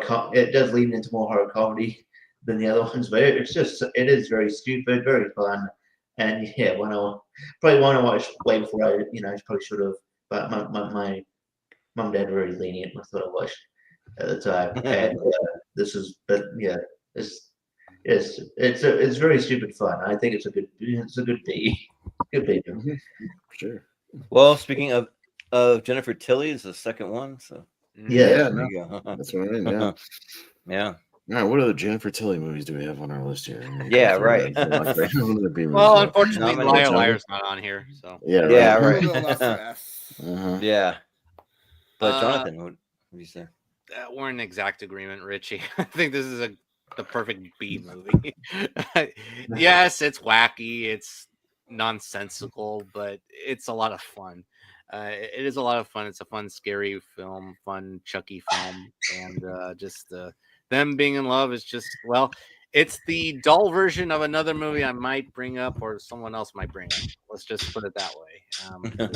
Start with the letter B, but it's just a lot of fun. Yeah, I don't love the human characters. Katherine Heigl, I don't love them at all, but at least the doll characters are very entertaining to make it catapulted to one of the more memorable Child's Play movies. So B. Mm-hmm. Yeah. Brian, what do you say? Yeah, I agree with B as well. So, in favor of the Child's Play series, I do enjoy the Howell said the Scream type movie where it goes meta a little bit. And I do enjoy John Witter as the father showing up in there. I will go B as well. Yeah. Austin, what do you say? I'd go A. I love Bride of Chucky. It's my favorite Chucky movie.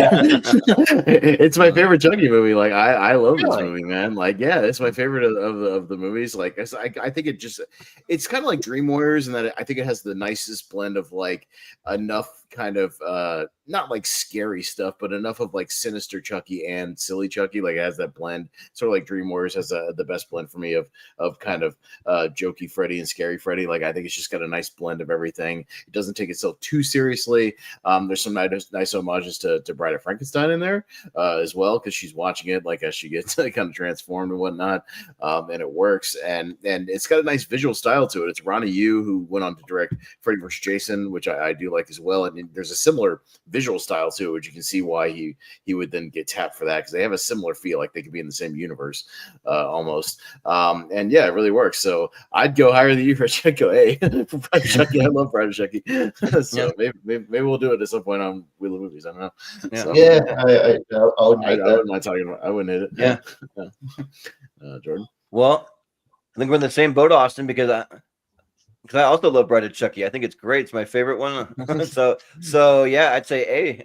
And I think it's a lot of fun just because like there's some like really fun kills and like even the like Jennifer Tilly one in the bathtub, like that one. But then also like they kind of make it out to be like a partial road trip movie because they got to go in this car. But then I use one of the scenes from the Unseen and Heard where it's like Chucky underneath the seat and he's trying to like stick a knife through the seat and like stab the guy in the crotch while he's driving or something. But there's some fun stuff in it, and yeah, I have a great time with it, and yeah, and I think that it's just fun, like letting Chucky have a little companion running around with, and they got to do some kind of cheesy thing. I think they got to find like an amulet to bring her back or something like that. But it's fun. Like I have fun with it. So yeah. Hey. So it's still a B tier, Richie. So no worries, you still got a B movie. But it flirted with the A tier there. So but yeah, two and three. So there you go. I'll be above blank, man. Yeah. Yeah. All right, there you go. All right, Jonathan, you want a B movie or you want something else? I'm gonna aim higher because we get one of these movies in here. Right. This is a movie that I think that this director really took a chance at and succeeded more than the original.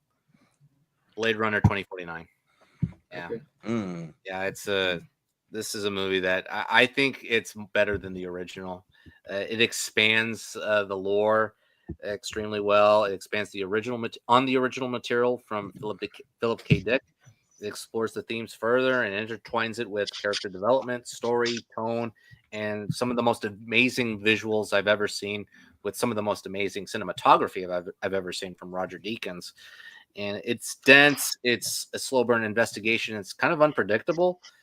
And Denis Villeneuve does a great job just keeping you on your toes with the clarifying. New Bond director, which I'm not opposed to. Yeah. No, me neither. Me either. Nope. Just pick a great Bond, please. Yes. Please. Not Tom Holland. I'm sorry. No. When they go young, they always think of Tom Holland. Like, no. No. Not any of the three that they are like eyeing to play. No, they're all no. Jacob Elordi. Yeah, I was like, you know what's funny? Like, people are so excited about the director. It's like, all right, let's do this, and then they bring up the three actors. Like, what are you doing? Yeah, right. What's going on? What are you doing to this poor director? This poor acclaimed director here. Yeah. But no, this is a great film. Ryan Gosling is the perfect choice for this sort of character, this replicant, just hunting down based on orders, and a great story, a great backstory involving Harrison Ford. It's very tragic, and Ana de Armas, I think she's one of the best parts of the movie. I think she's fantastic, attractive, and also quite moving. She's probably the most human character of the story, if you think about it, because it's just a great connection, and probably my favorite love scene of all time. With Gosling, De Armas, and then Mackenzie Davis. I think that's the third one. So, I think it's a great movie. So, Blade Runner 2049. Yeah. Brian, what do you say? Yeah, it wasn't a bad first Blade Runner, but I do enjoy the Legacy sequel more. And I do enjoy the casting off for as Gosling, De Armas, and Harrison Ford there. I believe Hans Zimmer did the score, if I'm not mistaken. Yes. Yep. Yeah, great score by him. For me, I'll put it wasn't made my S tier vote, so I'll put an A tier for me. Yeah.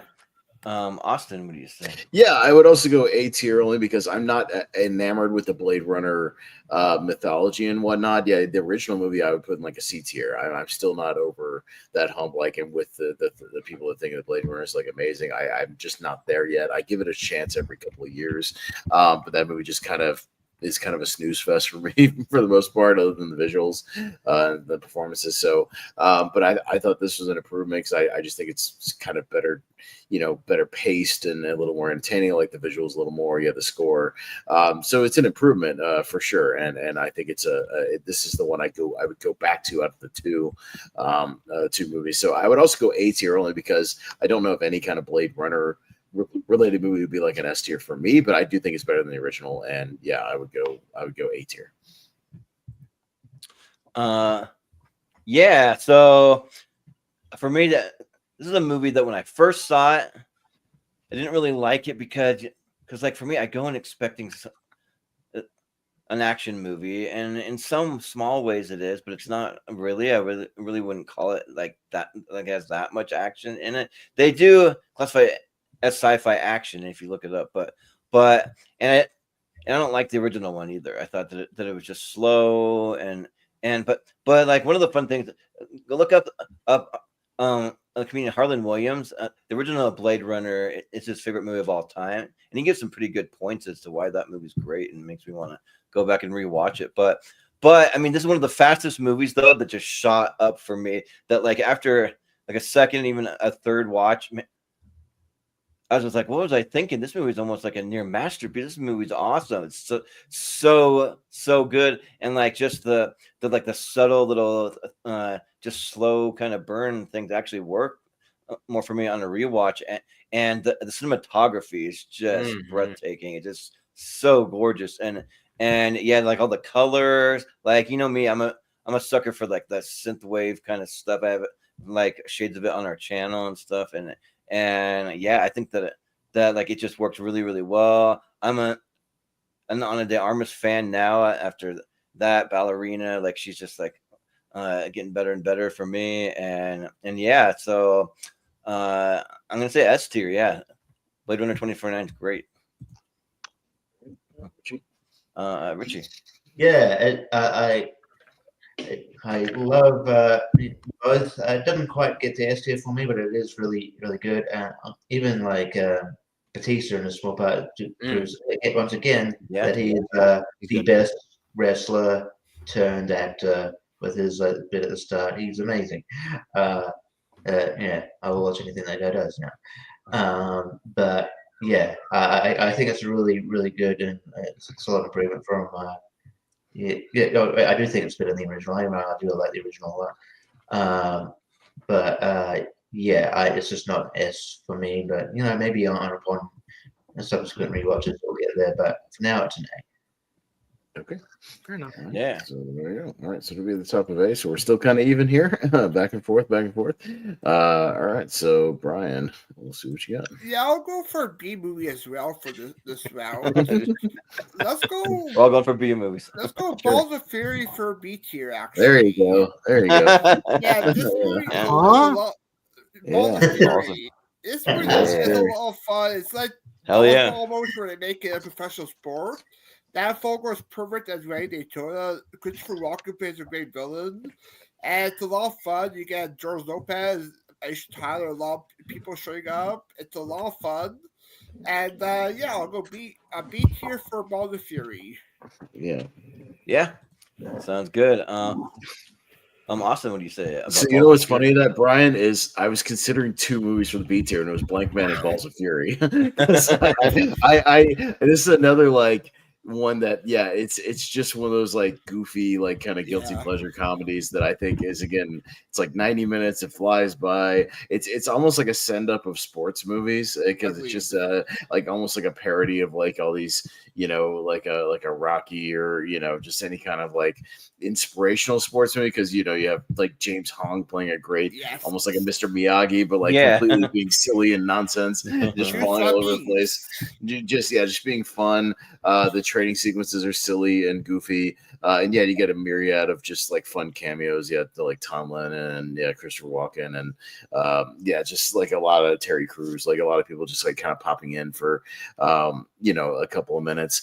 I like this movie a lot. I've gone back to it. I would never argue that it's like an S tier movie, just because like I wouldn't put it in the same category as anything like that. But goddamn, do I love Balls of Fury, and I've gone back and watched it way more times than I probably should have. So I think a B is like perfectly fine for it. But I really, really like it. I think it's a lot of fun. Well, you know what? I'll take the B tier. I'll raise it to an A because I actually really like Balls of Fury a lot. Yeah, like I was surprised how much fun that I had with it, and that director in the same year he also directed Reno 911 Miami. So he directed that and it makes sense because Thomas Lennon plays like the like German guy that he has to go up against or something. Actually quite like Dan Fogler. I think that he's really good in it. I think that Christopher Walken's fun when he shows up. And then all the cameos. You got Terry Crews, you got Robert Patrick in there. You got Diedrich Bader, Patton Oswalt. There's just a lot of people that show up that are a lot of fun and like just taking like a wacky sport like ping pong and you just make it into some like crazy high octane kind of just like very similar to dodgeball. I really love that stuff because when I was a missionary for my church, they have you go to this thing they call the MTC. It's a missionary training center, and they have you learn different things that you're going to be like preaching about. But they give you gym days. So like we formed our own Foursquare team, and we had these bandanas that said Foursquare or die or like Foursquare for life, and we were going crazy. We were diving, like no typewriters, no cherry bombs. We were just going crazy. Like it was fun times, and so like I love that kind of amped up like style to this movie. So yeah, I'll say A for Balls of Fury. Right. Jason Scott Lee is very funny as well. Dragon say, it's Nick serve. No can defend. Like right. Yeah. Like, it's just like he Kerry Tagawa, one of my favorite, like the Shang Tsung guy. Yeah. That's me too. Like just so many like, goofy people that have fun like show up in that movie. Yeah, Maggie. Yeah, Maggie. I think it's fun. Yeah. But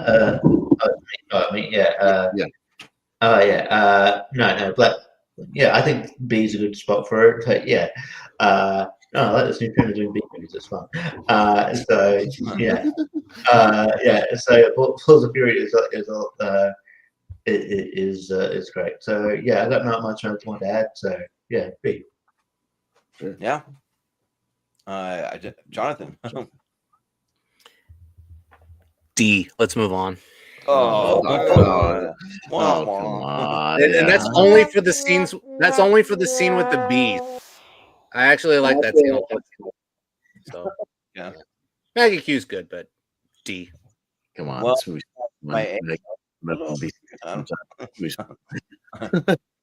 all right. Okay. So I did my B movie already, so I'll aim higher again. I'm going to go for some foreign representation, so maybe that'll perk up Jonathan Caro a little bit. I don't know how many people have seen it. I'm going to go Battle Royale. I forgot about that. Yeah, so I'm going to go with Battle Royale. This is I don't know how many people have seen it, so we'll see as we go along. But Battle Royale is kind of awesome. It's another like one of these like South Korean, just kind of hyper violent movies, but it's a very influential one because this is a movie that kind of directly influenced stuff like the Hunger Games, because the premise is very kind of similar, but this is done way before that book was even written. It's like this group of high schoolers, this class gets kind of abducted and taken to this island, and then they're forced into this game where they all have to kill each other until they're down to one. And then if they don't, like every hour they just execute somebody just anyways until you do it yourself. But yeah, this movie's it's like hyper violent, but in a good stylized way.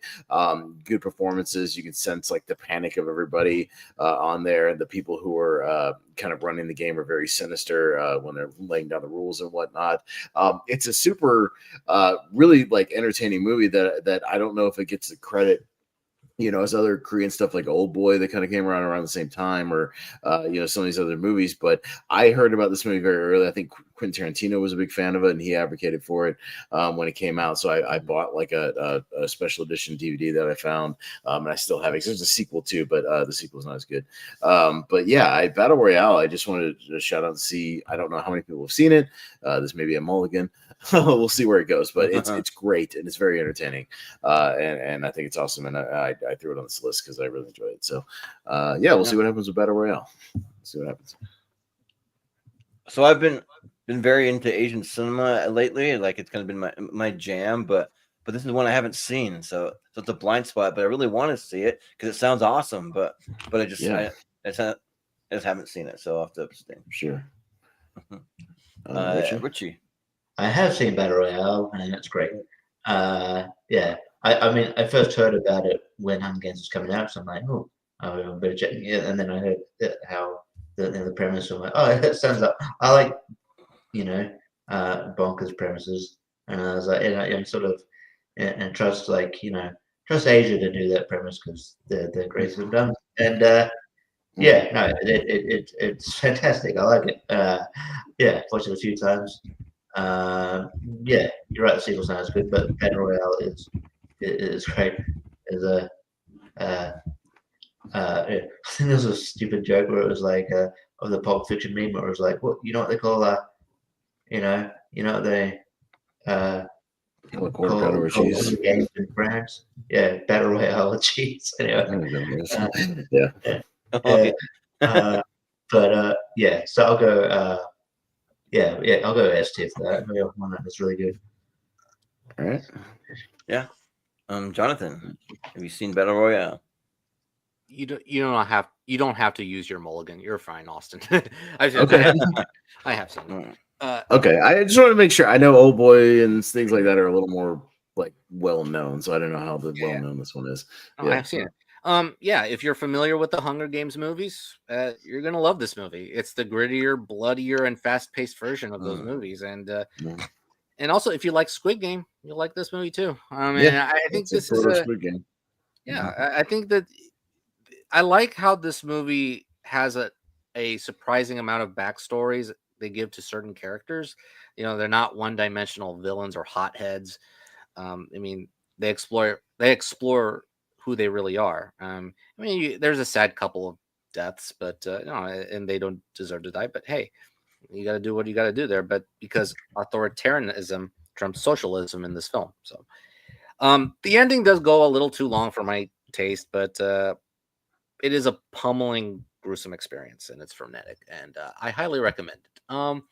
It's not up to the level like Old Boy or Memories of Murder or Infernal Affairs, other, et cetera, et cetera, et cetera. But this is a really good movie, and I highly recommend it. So I'll give it a high A. Okay. Yeah, really good choice. Yeah. I haven't seen either. Yeah, I figured that. Yeah. That was all right. There you go. I at least wanted to shout it out, and maybe I'll get some people to check it out. It's more widely available, you would think. I just looked. It's on Prime, it's on Freevee, it's on Fandango Home with ads for free. It's like it's out there. So yeah, it's not that hard to actually find. I thought it'd be a little hard, but so it's out there for free. Check it out. Yeah. So I'm gonna go with one that like is probably. I mean, some could consider it a family movie. It's kind of a comedy, almost coming of age, sort of, or like the coming of age, if you hear what it is. But I want to go with the movie Big. So, because our whole family. Yeah, because this is a movie that I grew up with, and yeah, like I think that that's a really cool story. Like the kid just wants to be big, and then he becomes Tom Hanks's character, and like the score is great. Like, he has a really great score in it that's done by Howard Shore, who did like Lord of the Rings and stuff. I agree. And especially when he finds the Zoltar machine, just like the really creepy kind of just ambiance that it has. You're just like, oh my gosh, that's like really cool. And yeah, like I just have a blast with this movie. And it used to have like most of the song that they sing, when they're like the space goes down, down, baby, down, down the roller coaster, sweet, sweet, baby, sweet, sweet. I thought shimmy, shimmy, Cocoa Pop, like that whole thing. And I think that Tom Hanks has great chemistry with the other kid. I think it's Jared Rushton, and yeah, and there's some sneaky kind of just funny stuff. I can't remember the exact amount when he gets his paycheck. He's like $167 or whatever, and then you have John Lovett's there, and he's like, yeah, they really screw you here or whatever, and then just him working in like a toy company, or like the like even the clip that we have here. I don't get it. The like John Hurd thing that's on there. Yeah, but I think that the movie is a lot of fun and it has a lot of heart to it, and like and who doesn't want to go to find a big giant piano that you can play with your feet in a toy store? Even adults can have fun with that. So yeah, I'll say S tier for Big, and also Penny Marshall, who would have thought that Laverne from Laverne and Shirley would do stuff like Big and A League of Their Own and Awakenings and all that. So yeah. But Richie. Yeah, I like Big. I'm probably not as fond as some people, but I think it's enjoyable. And I get the story. So I don't know. I'll give it B for Big. Yeah, sounds good. Jonathan, what do you say? I'm between Jordan and Richie. I think it's an A movie. I think it's a wonderful movie with a lot of heart, human spirit, a positive spirit.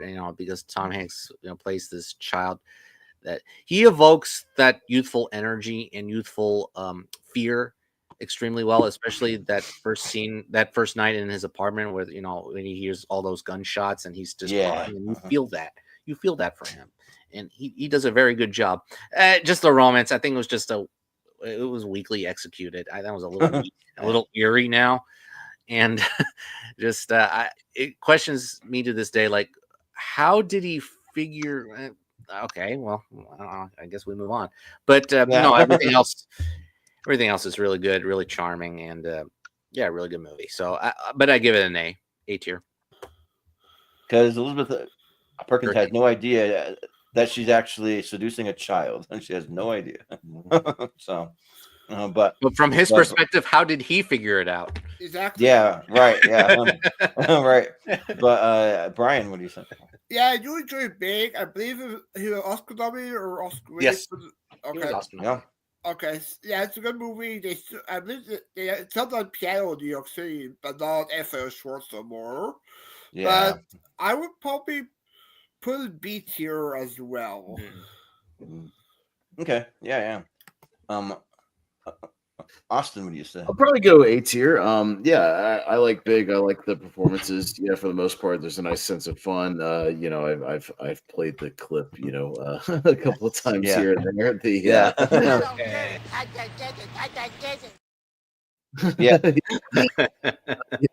Hurt is very. He's kind of a just asshole like bully in that movie. He's great. Yeah, I mean the plot kind of falls apart when you really like break it down. Like, how the fuck long is he a kid in this movie? He's like buying apartments, and he's got this like job. Like, how does he do all this stuff without ID or like any kind of backstory? Like, I don't know how he's kind of social security. How long is he staying in New York like doing this thing? It kind of breaks down and doesn't make a lot of sense when you actually start really thinking about it. But yeah, which is kind of like the worst thing about it going back to it. But if you can put a lot of that aside, yeah, it is a good time and it's very entertaining. And I like Robert Loggia as well. So so I'll go A tier. Like it's very charming. It's fun. So, yeah. All right. It'll be kind of a little around here somewhere. All right. To even it out, but we're not really doing it. So we're just about bumping on the 2-hour mark. So I think we'll kind of move in since we'll probably get a lot of shout outs here. So we're going to move into our kind of Hail Mary last chance round. So don't worry if there's things you haven't seen yet. This is your chance. And how this works, Jonathan, let me explain real quick. Is everybody will get a chance to shout out up to 10 movies here in the thing. So what you're going to do is shout them out. And what I'll be looking for is any movies that get shouted out more than once. So those crossover movies, they get shouted out, and anything that gets shouted out more than once, I will then put on my little chart over here, and we'll do some rapid fire voting. So it'll just be like, okay, let's vote on this movie, and just give me a letter grade. This is letter grade. And we've had stuff that gets up in there last minute, so it definitely can happen. There can be some obvious ones that we just haven't shouted out yet that get like massive S tiers immediately and shoot right up. Because we go for these kind of personal picks and whatnot. So yeah, you'll essentially just kind of anything you still have on your list up to 10. I will write them down. I will keep track of them, and then I'll be looking for those crossovers to get shouted out more than once, and then we'll do that rapid fire voting. Once that's all complete, then we'll start kind of individually ranking all this stuff, and I'll go back to the list for that. Got it. So that's how it works. So I don't have to go to you first, Jonathan. Put your things together. I know this is your first time, so put your list together if you like. But anybody who does have a list, I will go to you first. I can go first if you need to. I've got mine right next to me. I've got a list too. Unless somebody else wants to go first. So. Can I just point out another B? If we went around again, another B tier movie I would have put up was Bushwhacked. Oh yeah, I almost consider that too. Bushwhacked. Yeah, like Bushwhacked. Never seen it. Yeah. It's silly. It's another silly. It's at the top of my B tier. It's in the vein of like Blank Man and stuff. Right? Very silly. No, Tom Wilson was in Camp Nowhere. Okay. The same year. Oh, It's David Stern. Daniel Stern. It's Daniel Stern and Yeah, it's fine. For a B movie, I would have put the most recent Bad Boys. The Bad Boys Ride or Die. That's a B movie. I agree with that. Yeah. Maybe Breakdown. That would probably be my B movie. Oh, yeah. Breakdown. I like Breakdown. Yeah. Yeah, I like Breakdown. All right. All right. So whoever wants to go first can. I have a list, right? Sure. Brian, I'll go too. first, and then I'll go Jordan. Yeah, go ahead, Brian. Just give me a second in between picks, just so I can write them down. But yeah, go ahead. What you got? Please. B. John Malkovich. Being John. Okay. Beetlejuice. Beetlejuice. Babe. Okay. Babe. Bridesmaids. Bridesmaids. Okay. Boys in the Hood. Boys in the Hood. All right. Beavis and Butthead Do America. America. Okay. Bed Dolls and Boo Sticks. Bed Knobs. I put that one on the list just for you, Brian. Thank you. Yeah. All right. Yeah. And Back to the Future Part 2. Back to the Future 2. Okay. Baby Driver. Baby. And one more. Bruce Almighty. Bruce Almighty. Okay. Sounds good. All right. Got you down, man. All right. Sounds good. Jordan, what you got? I'll come back around to you, I promise. Yeah. Jordan, go ahead. Yeah. I'll just go ahead and go down. Yeah. And it's kind of interesting because there's so many movies on the list. I wonder how many crossovers we're gonna have this time, but we'll see. Yeah. But I also have Back to the Future Part 2 because I think there's a case to have 2 on there. Let's see. I will do Black Panther. I'll say Booksmart. I'll say Breakfast Club. Breakfast Club. Okay. Yeah. I'll say Beavis and Butthead Do America. Okay. And I'll say Baby Driver. Mm-hmm. If you look at the thumbnail in a minute, I did a Baby Driver kaiju crossover, so there's Godzilla in the background chasing him. It's funny. Yeah. Nice. But then I'll say Bullet Train. Okay. I'll also say Braveheart. And then I'll say Barbarian. All right. You know what?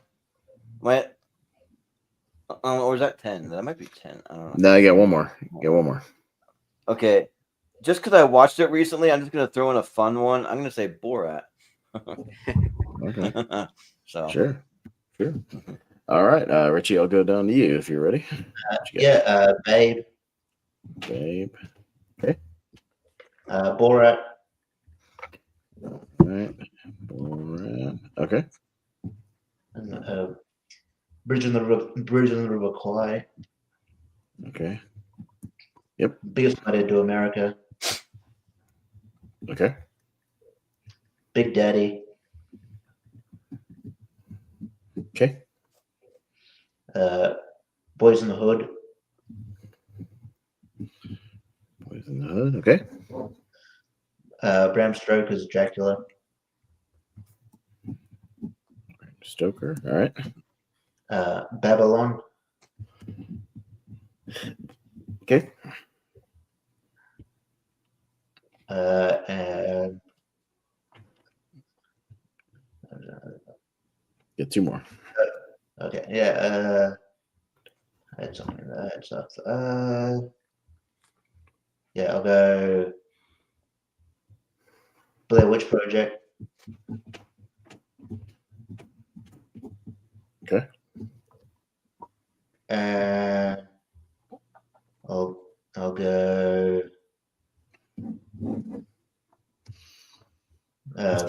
Bad Santa. Bad Santa. All right. Sounds good. All right, Mr. Caro, on to you, sir. What you got? So to be clear, if there's one or if there's two, at least two, it'll make for discussion. If it's at least two, it'll make the thing regardless. So if you want to try to shout out some other ones, you can do that. Or if you know some have already been shouted out and you want to try to knock some other ones, you're welcome to try. Yep. All right, let's do it. Boston still has to give his picks. Remember that. Yeah. Let's do it. Yeah, because there's one that I want to champion, but I don't think it's gonna be a champion. Yeah. All right. Bonnie and Clyde. Okay. Boys in the Hood. Okay. Being John Malkovich. Okay. The Bridge on the River Kwai. Okay. All right. Freedom, baby. Braveheart. Okay. Boogie Nights. Yep. The Breakfast Club. Okay. Black Swan. Black Swan. All right. The 1959 version of Ben-Hur. Ben-Hur. All right. And one more. Broadcast News. Broadcasting. I got that Criterion sitting there. I haven't seen it yet. But I need to watch it. I'm going to dive into Albert Brooks stuff. I got Broadcast News and Lost in America sitting in my Criterion over here. I've been watching it. Me too. All right. Yeah. And I'll go. Let me count them up. Make sure. 1, 2, 3, 4, 5, 6, 7, 8. Okay. That's 10. Okay. Cool. So I will go Bonnie and Clyde. Also, I'll also go Borat, Bloodsport. If Zach Sheldon was here, he'd agree with me. Beavis and Butthead Do America, Braveheart, Bridge on the River Kwai, Big Trouble in Little China, The Batman, Back to the Future 2, and Boogie Nights. That's what I would go. So there you go. All right, so give me a second to count up. I try to count them as I go, but let me get a second, get them on the charts. So give me about a minute. Y'all talk amongst yourselves for a minute. If there's anything else you want to just yap about or other movies you would have talked about for a second. Another one I was about was the Bill Ted films, the first two. Yeah. Yeah. That was to like rank the Batman. I don't know why I did that. Yeah, 11th or 12th. But I didn't put the Batman because I think we had like two Batmans here. So I was like, let's have that's yeah. But no, there's so Richie, I think you would give another B movie I would just watch was Bring Her Back. And for 2025, I think Richie, you would give that an S, Richie? I would, yeah. I mean, in terms of 2025, I don't know if like it's like an AS tier movie in general. I don't know. It's hard to say. Like you know what I mean. Like it's one of my favorites of the year. But if it was on here, I don't know if an all timer. You don't know if it's an all timer. Yeah, that's true. Yeah, because it's too soon. I mean, rarely for me, if it's an all timer, it's rare. So yeah. Like last time I had that feeling was I think Poor Things.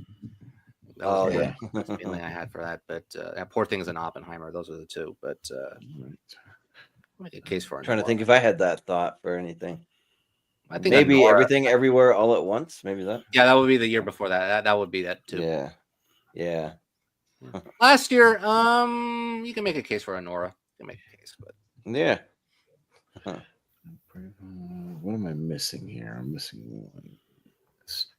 Oh, there it is. Gotcha. I was like, I wish I would have ranked the Batman because I forgot to, and maybe I would have said it, but that's fine. Yeah, I forgot to do being done that. Yeah. Too late. Yeah. All right. Okay. we brought up part 3 for Back to the Future. That's Yeah. all right. No. Yeah. All right. So we got 12 close. movies here, but again, don't be intimidated by that. We do rapid fire voting on this, so you're just give me a letter grade, and we'll just go in the same order every time. So I'll just start with Richie every time, just to make it easier. So these are the 12 that had crossover. So we'll just do quick rapid fire voting. So Richie will start with being John Malkovich. Yeah, I forgot to add that. So I will say yes. All right, Jonathan. S. Brian. Yeah, it's about 64 S here. I'll go A just because I haven't seen it in forever. I need to rewatch it. Jordan. I'm trying to see where I even have it ranked, but just off the top of my head, I'll say A. Okay. So real quick, let me roll I up know there. I have it ranked on here. I just don't fucking see it. Being John Malkovich. So there it is. All right. So it'll be kind of right near, I think, Batman for now. So it might be on the cusp. It's got 3. So I forget to rank it. right there. Okay. Slightly higher than that. So, oops. Oh, I have it ranked. Yeah, A. Yep, just barely. It barely squeaks into A for me, so I was right about that. Okay. All right. Next will be Babe. Richie. Okay. A. A. Jonathan. A. Brian. I would have you A tier. I would also go a very strong A, like A+. For me, I have it at a B, but it is a high B, but it's B. Okay. So it's a lot of A's, so it'll be Very kinda nice just family movie. somewhere around there. Yeah. All right. Yeah. Yeah. Next we will go Borat, Cultural Learnings of America for May Benefit, Glorious Nation of Kazakhstan. All right. Yeah. I memorized that a long time ago. Okay. Yeah. So Borat, Richie. Yes. Oh boy, I need to look at this for a moment. Hold on. It's been a while since I've seen it. Mhm. Did I put it in my top 10 that year? Did I? Oh, I did. Okay. You know what? Just for the impact, I'll give it a high A. Yeah. It's really, really good. All right. Brian. S tier. I'll go S. Jordan. And I'll say S too. And I tried to put a quote on the thumbnail from Borat, but it got blocked out because it was considered like racist. Very, very. Well, the code So, you're trying to put. when he goes into the gun shop, he's like, "What is the best gun for killing a Jew?" Oh, okay. So, like, that's definitely racist. Yeah. That's sensitive humor. That it works. It works for me. Yeah. It's really, But really good. it matches the character though, so I don't have. Yeah, a that's problem with exactly, that. It's hilarious. Yeah. Yeah. So coming from Now him, for yeah, from that Bruno, character, ugh, no, thank you. yeah. No. Borat, All right. So I'll go back and find the specific votes here as we go along. Bonnie and Clyde. Richie. A. Okay. Jonathan. S. Okay. Brian. High A. I'll go S. I think just because based on what I have ranked higher, I got to go B. Or, Whoa. Ouch. All right. Yeah. Okay. So 2, 2, and 1. So that'll be somewhere maybe around Black Christmas, maybe something like that. Yeah, it's a good thing. I used to not track this stuff at all, like in our first couple episodes, and it certainly helps when I started doing that. Yeah, it makes it way easier. Okay, Bridge on the River Kwai, Richie. Yes. Jonathan. I think you witnessed how high I was for that movie, so S. All right, Brian. Yeah. I will go to an A. I'll go S. Great Dad movie. Yep. And I'll say A. Okay. So it'll be around Batman as well, and whatever we just put up there. So somewhere around B, John. Again, I'll sort out the finer details here in a little bit. It might hang on. We'll see. Braveheart, Freedom, Richie. Yeah. A. Okay. Jonathan. It's close. I'll go low S. Yeah, I'll go that. Okay. Brian. Good dad movie, low S. And I'll go S. Braveheart. I'll say an easy S. Yep. Easy S. Okay, so Braveheart. You know what, 4 and fuck it. 1. Yeah, We'll easy make it S. up there. Yes. Yeah. All right. So Not an All easy right. A like that. Easy S. Yeah, That's for E movies. yeah. Yeah, right. All right. We'll see where this lands. Back to the Future Part 2. Richie. S. Jonathan. B. Brian. This is the second favorite film of all time, S tier. I'll go S. I love Back to the Future too. Yeah, it's my third favorite film of all time. So S. Really? Okay. All right. Yeah. Interesting. This community is very high on it, Jonathan. You'd be Oh surprised. yeah, All right. better than the first, I think. All right. So again, I'll sort out exactly where it goes in a little bit when we do the rankings. Boys in the Hood. Richie. Ooh. Let's see where. S. Okay. Jonathan.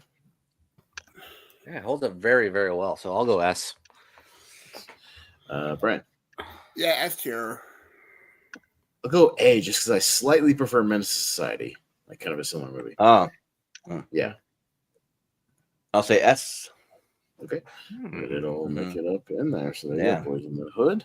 Well, again, some of these can make it up there last minute, Jonathan. That's how this works. Some of these ones that can Rest in peace, John pop Singleton. right in. I'm actually Right in getting like really looking a lot better, actually. Yeah. I like the variety so far, actually. All right. Yeah. 4 more. Beavis and Butthead Do America. Richie. A. Okay. Jonathan. B. Brian. S tier. S. Love it. Well, I wore the shirt for a reason, so S. Okay. I just looked. It just came up my feed when we were doing this as well. That Beavis and Butthead are going to be they're in Call of Duty, the new Call of Duty game. Oh, really? Really? What? Incredible Jeez. character in Call of Duty. Okay, I gotta see Beavis play a character Yeah. in that. Yeah, like I would literally buy it just for that. Like I'm Yeah. actually serious about that. All I right. don't really play next Call of up, Duty that much. next up will be Edgar Wright's Baby Driver. Richie. A. Jonathan. A. Brian. I would go with 8 as well. I'll also go A. I'll say S. I love Baby Driver. Okay. S. All right. So it'll be in the 8 here somewhere, around there somewhere. All right. Good day for an Edgar Wright movie. Yeah. that- Boogie Night. that Boogie. PTA's Boogie Nights. Mhm. Richie. A. All right. Jonathan. Dirk Diggler. S. A. Ryan. Rewatched it with my girl recently. That movie rules. S. I'll say A, but it's a high A. All right. All right. Boogie Nights kind of in that top A right there. We'll see. Okay. So see what happens here. All right. And then our final crossover will be The Breakfast Club. Richie. S. Yes. Jonathan. S. Brian. B. I'll go A. And I'll say S. Okay, so it's another one that's kind of in the bottom of S tier.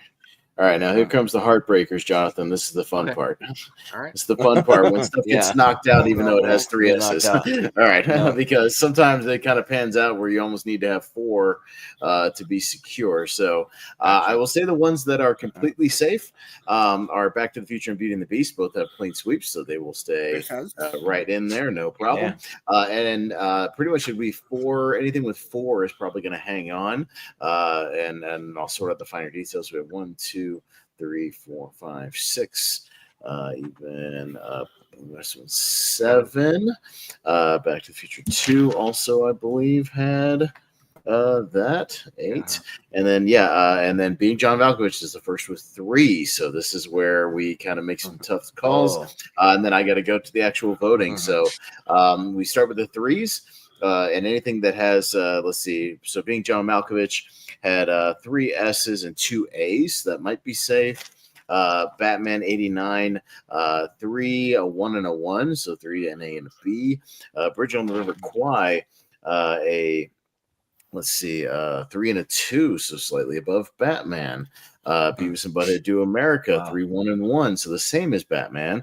And The Breakfast Club, 3, 1 and 1, also the same as Batman. So 1, 2, 3, 4, 5, 6, 7, 8, 9, 10. So our cutoff is actually going to be Back to the Future Part 2 will be the cutoff for our 10 in the S tier. Now, and now, so all these down here are going to get bumped down to A, and then we will have to maybe decide some decisions. So, unfortunately, goodbye, Breakfast Club. It hurts. Yeah. Goodbye, Beavis and Butthead. Goodbye, Batman 89. Goodbye, Bridge on the River Kwai. And goodbye, Being John Malkovich. So, but now our top 3 in the A tier, again, based on the votes, Being John Malkovich and Bridge on the River Kwai both have 3 and a 2. So those are our 2 guaranteed honorable mentions. Now, here's where we get our first vote. So our third honorable mention will either be, because they all have the same votes, Batman 89, Beavis and Butthead Do America, or The Breakfast Club. So that's going to be our first kind of mini vote here. All right, so Batman, Beavis, and Breakfast Club. So Richie, which one would you save for an honorable mention out of those 3? Jesus. Yeah.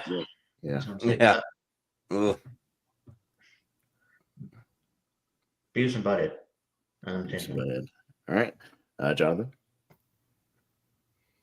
Yeah, I'm probably not going to win for The Breakfast Club, so I'm going to go Batman. Batman. Brian? Beavis Butthead. I would go Batman. Jordan? Well, wish you would have voted Breakfast Club because I would have gone there, but I'm going to go with Beavis and Butthead then because it doesn't have a chance. So. Okay, well, Beavis and Butthead got 3 votes, so that is your honorable mention.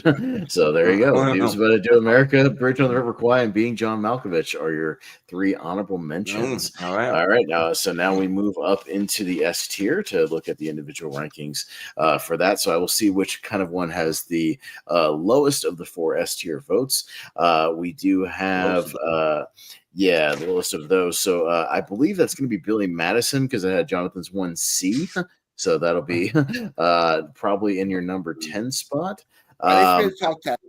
Yeah, it's in there. You don't want to reconsider being John Malkovich, any one of you? No. Back to the Future 2 has 1B, and I think Blues Brothers also had 1B, so that might be your next matchup there. Yeah, the Blues Brothers also had a B. Boys in the Hood had 4 and a 1, so that is slightly above the Blues Brothers there. Blazing Saddles goes 4 and a B as well, so slightly above there. Your Braveheart just had a 4 and a 1, so that stays where it is at least for now. We're going to do individual voting as well to kind of sort these out. But as far as the voting goes, Borat also has a 4 and a 1. Batman Begins also has a 4 and a 1, so that's kind of where they sit. Now we can do some individual voting because between Blazing Saddles, Blues Brothers, and Back to the Future 2, those all have the same votes, so we'll have to do some individual stuff there. So I think what I'll do is actually I'll do it this way. Let's start with the one you would rank the lowest out of those 3. Does that make sense? Yes. Out of Blazing, Blues Brothers, and Back to the Future 2. So, which one would you rank the lowest out of those 3? It doesn't mean you hate it, just which one, if you had to rank them. Yeah. No, I got it. Richie, out of Blazing Saddles, Blues Brothers, and Back to the Future 2. Out of those 3, Back to the Future 2. Back to the Future 2. Jonathan? Back to the Future 2. All right, Brian? The lowest I'll put Blues Brothers. Blues Brothers? I might go Blues Brothers just by a hair. Jordan? And I will also go Blues Brothers. Okay, so the Blues Brothers will be kind of your most out of there. And then we'll go the higher of the two out of Blazing Saddles and Back to the Future. Richie. Is that a bird that He said, Richie has? That sounds like a bird. Be right back. He gets those magpies and those weird birds. That's the most fun part. Yeah, he gets those ones outside his window. Yeah. Little Yeah, I'm like, assholes. what the heck is that? Jeez. They're nasty. Oh, his Wow. dog's going after birds. His dog's Yeah, going the after- dog. Okay. Oh, man. All right, we'll get Richie's vote in a second. Which would you rank higher out of Blazing Saddles and Back to the Future 2, Jonathan? Blazing Saddles. Blazing Saddles, Brian. Back to the Future 2, I rank higher. Okay, I would rank Blazing Saddles higher. And Jordan? I'll rank Back to the Future 2. All right, so we have to come back to that. We'll get Richie's tiebreaker on that. So put a pin in that. We'll come back when Richie's back for that one. And then, so we'll scoot Imagine on he would down. vote for Blazing Saddles because he did rank Back to the Future 2 the lowest of the first. Oh, that's right. He did vote for that. So I think he would yeah. know that too. Yeah. yeah. So So, we'll okay, see. so We'll just do it. we'll leave it. Yeah. All right, so we'll leave it right where it's at. So Blazing Saddles will be there. All right, this next cluster of four, we have Batman Begins, Borat, Braveheart, and Boys in the Hood all have the same.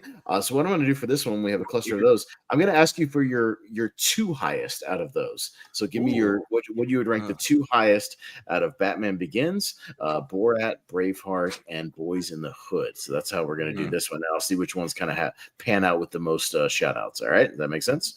Yes. So that's how we do that. All right. So Jonathan, again, I'll come back to Richie, but out of those four, Jonathan, what would you rank your two highest out of those? Okay. Braveheart and two of them. Boys in the Hood. Yeah. Boys in the Hood. Okay. Brian, which two? I will go with Boys in the Hood Okay. and Borat. And Borat. All right. I would probably go actually Borat and Braveheart. Jordan? And I'll go with Batman Begins and Braveheart. And Braveheart. Okay, so Braveheart got 3, so Braveheart will shoot up there. Yeah. And then Borat got the least, so Borat's going to scoot back there. So now we can do, and again, I didn't get Richie's, but I can't wait for him forever, unfortunately. So we just got to keep moving on. But it's no big deal. They're all on the list here. So we'll do kind of maybe an individual vote between Boys in the Hood and Batman Begins. Jonathan, which would you have higher? Let's go Boys in the Hood. Boys in the Hood. Brian? Yeah, wasn't 128 was going to be after 128. I will go with 128. Batman Begins. Batman Begins. I'll probably go Batman Begins. Jordan? I'll also go Batman Begins. All right, so Batman Begins will stay where it's at. So there you go. All right, so there's your rankings right there, and then the final vote. Hopefully, Richie can come back for this one because we might need this. We're not sure. Otherwise, we'll go to the comments. But it'll be they both have the same. So Back to the Future versus Beauty and the Beast. What do you rank higher? So Jonathan, there's your final vote right there. What you got? Wearing the shirt. Back to the Future. Back to the Future. Brian? It had an anniversary. Back to the Future. Yeah, I would also go Back to the Future. And Jordan? Yep. I have tons of Back to the Future stuff around here, including a framed picture of a DeLorean. I got this lunchbox that Austin sent to me. So there's I gave you that. yeah, so Back to the Future. All right, so we didn't need Richie at all. So yeah, we got 4 votes for Back to the Future. So there you go. So it'll stay right where it's at, but Beauty and the Beast right behind there. So there you go. That is it. So we have ranked our S tier. We've got our 10. We got our 3 honorables, but no shade to a lot of these really good movies in the A tier as well. There's some really I know. good stuff. And of course we still had a whole chunk of movies down here we didn't even barely talk about down here. So Battlefield Earth. Dang it. Yeah. We can throw that in F tier real quick. That's fine. We can do that. Sure. Why not? Yeah. Battlefield Earth can go in there. Baby Day Out, though. Baby's Day Out. I would put it in a B tier. I like it. But I know that's I had it in F tier. For me, I only had 5 F tiers, and I don't think anyone would agree with all of them because I had Baby Geniuses, Battlefield Earth, but then I have Barbie because I hate that movie. Barbie's not that bad, though. Oh, it's not that bad. It's not that low. Then I have Bridget Jones's Diary because I hate those movies. I don't like that movie, but it's not that level either. Yeah. And then Baby's Day Out. But that's it. That's on my Baby's Day Out is not a bad movie, dude. You got to rewatch that. Was it a It's sleep a maybe. Future's film. It's not I bad. haven't seen it since high school, so maybe I need to rewatch it. It's probably the best Three Stooges movie we've ever gotten. It's pretty good. It's not bad. Yeah. All right. There's a magpie in my house, so Oh, it's in your geez, so- house. So you'll And say then your get dog's that out going, of there. your dog's and going then crazy. the dog was like ripping feathers off. Like Jesus. Yeah. Jeez. All right. Well, we worked through the voting. This is what we got final. So, but there's your thing. So, Jordan, should I break it down and then we'll wrap it up here? What do you say? But yeah, but I'm just gonna add that if we can remember to do it, because we haven't been the best to remember it, but these should be in a poll over in the Movie Hero Network group. That'll be the top 10, including the 3 honorable mentions. So yeah, All right. but yeah, sounds but good. go ahead and break it down. All right, our honorable mentions for this evening for movies starting with letter B. We got Beavis and Butthead Do America. We got Bridge on the River Kwai and Being John Malkovich. And then your top 10 this evening, we got Billy Madison. We got The Blues Brothers, Back to the Future Part 2, Blazing Saddles, Borat, Boys in the Hood, Batman Begins, Braveheart, Beauty and the Beast, and Back to the Future. So there you go. Nice little list. Not bad list. Yeah. There you go. And while you did it, I took a screenshot, so I got it for making the poll. So there you go. Sound good. All Yeah. right. Well, Yeah, I and here's noticed the that fun like part of comedy. the fun part of pulling like a Yeah. fan trailer for Back to the Future. So that's always fun. So there you yeah, go. right. Yeah, that'd be cool. Yeah. But yeah, that was a fun time. So and I decided a little something, and if anyone has any thoughts on it, we can talk about it off air. But I thought about after every 5 episodes of this, we just take the top 10, only the top 10. So not about it. I mentioned we do a semifinal, and then we try to narrow it down to an actual final by the end. So or we take just the top 10. Actually, the better way. No, that's not how I said it. Sorry, I said that wrong. I'm gonna take the top 10 after every 5. Yeah, that is right. And then all those top 10s will be in a championship. That's right. Yeah. So just to do that, and then eventually we can like come up with like a best movie of all time, pretty much. You can always do like as you said, semifinals. Whoever 10 makes it out there goes to the finals. And yeah, that's what I'm saying. That makes sense. Goes to the finals, maybe. No, it makes sense now thinking about it because of X. I mean, just not many movies with X in there. And numbers. X-Men. Yeah. So X-Men, but so we'll combine some letters. Like we'll combine like maybe Q will like be with R, and then like XYZ. Yeah, we'll do that. so yeah, but yeah, so cool. Well, there's a lot of fun. It's fun to throw these tier rankers in every once in a while because I know we don't do them as often. We do way more tournaments because they're kind of easier to do. But I like doing the tier rankers. They kind of turn into like what we do for these series when we have a series of stuff, and we'll still just do like little one-offs here and there. But yeah, so yeah, but that is gonna do it. So I will off and yeah, so we'll just do some plugs and that'll be it. So and we'll go to Richie first. Where can we find you? Does anybody love the Inception trailer? Remember that classic Inception trailer? Like the dum dum dum dum dum. Yeah. Sure. Anybody want to see a Back to the Future Inception style? I've never seen that actually. Maybe I don't know. I've never seen it. It's good. Yeah. Yeah, it's pretty good. So, there you go. Anyways, I better do my post quick, so still gotta figure out this magpie situation. I don't want it to die in my fucking house. So good luck. Stupid bird. Like, why did you come in the room if you can't get out? Fucking stupid dumb thing. Anyway, in the Australian problems. But yeah, you can find me on Wheel of Movies. We're talking about The Jerk, which should be fun. And then you can then find us over at Lonely Marks with hopefully all of us. Hopefully, I don't know what JPO's technical situation is, but hopefully all of us are talking Night of Champions and fallout from that. And I've got a Royal Horror match coming up soon as well. and yeah, all that jazz. So yeah, I'm gonna bump off now because we tend to that situation. But I'll talk to you guys soon. But yeah, thanks, Richie, and good luck with your bird situation.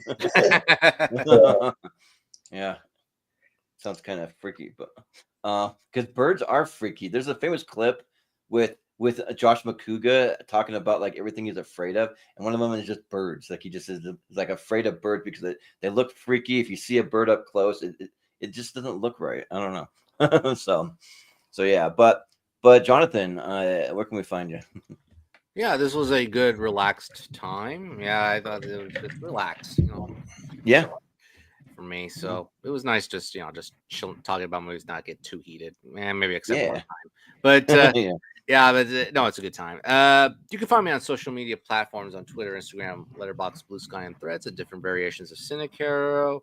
In Instagram, I'm doing superhero origins tournaments. So it's just I think basically the first movies of the tournament or the standalone movies, whatever. So Batman for B. Yeah, I do have Batman in this. Yeah, Yeah. Sky High in there. Yeah. What? I'm sorry. Sky High, you have that in there? Sky High's in there, but it's getting hammered by Guardians. Okay. Yeah. It's getting hammered yeah. by Guardians. So yeah, I don't think it's gonna happen. So yeah, that's gonna be a lot of fun because in honor of Superman and also Fantastic Four coming up. So did that. Yeah.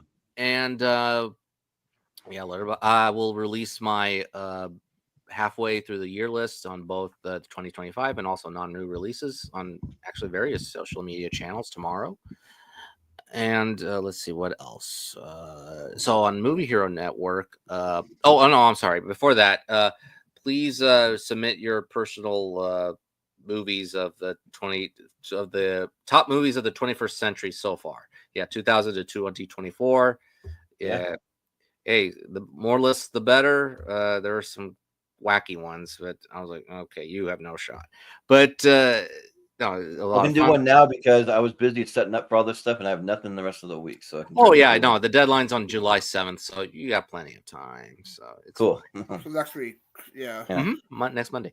And then now before Movie Hero Network, I'll be on here next week discussing movies of 1993.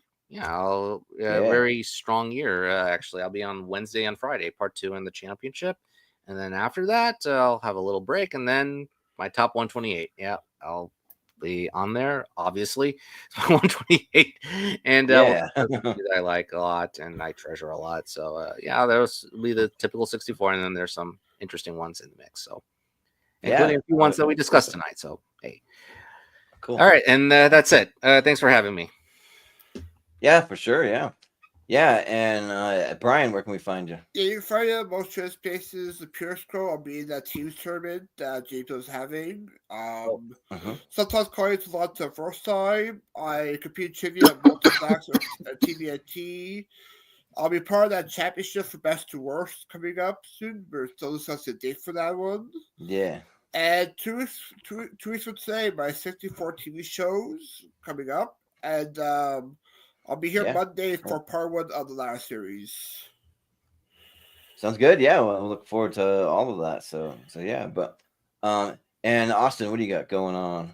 Yeah. So yeah, we got Wheel of Movies this week. Me and Richie, we spun The Jerk with Steve Martin, so we'll be talking about that on Thursday night. Really solid comedy there. Yeah, Lonely March Wrestling Podcast also on Thursday nights. If JPO can get his laptop back up, we might be doing a little countdown of the best of the year so far on his channel. That's if he can get his laptop up and running this weekend.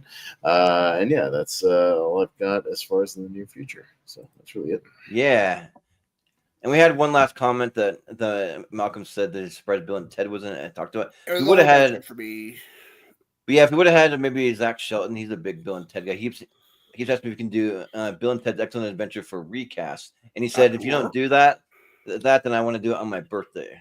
So I'll make it happen. So I'm like, all right, sure. I mean, why that made the list? I could see Breakfast Club doing recast almost. Yeah. You just have to recast all the people of history like that are in there. So. I know. I was like, this is gonna be interesting. Yeah, it'd be kind of interesting. Yeah, but No.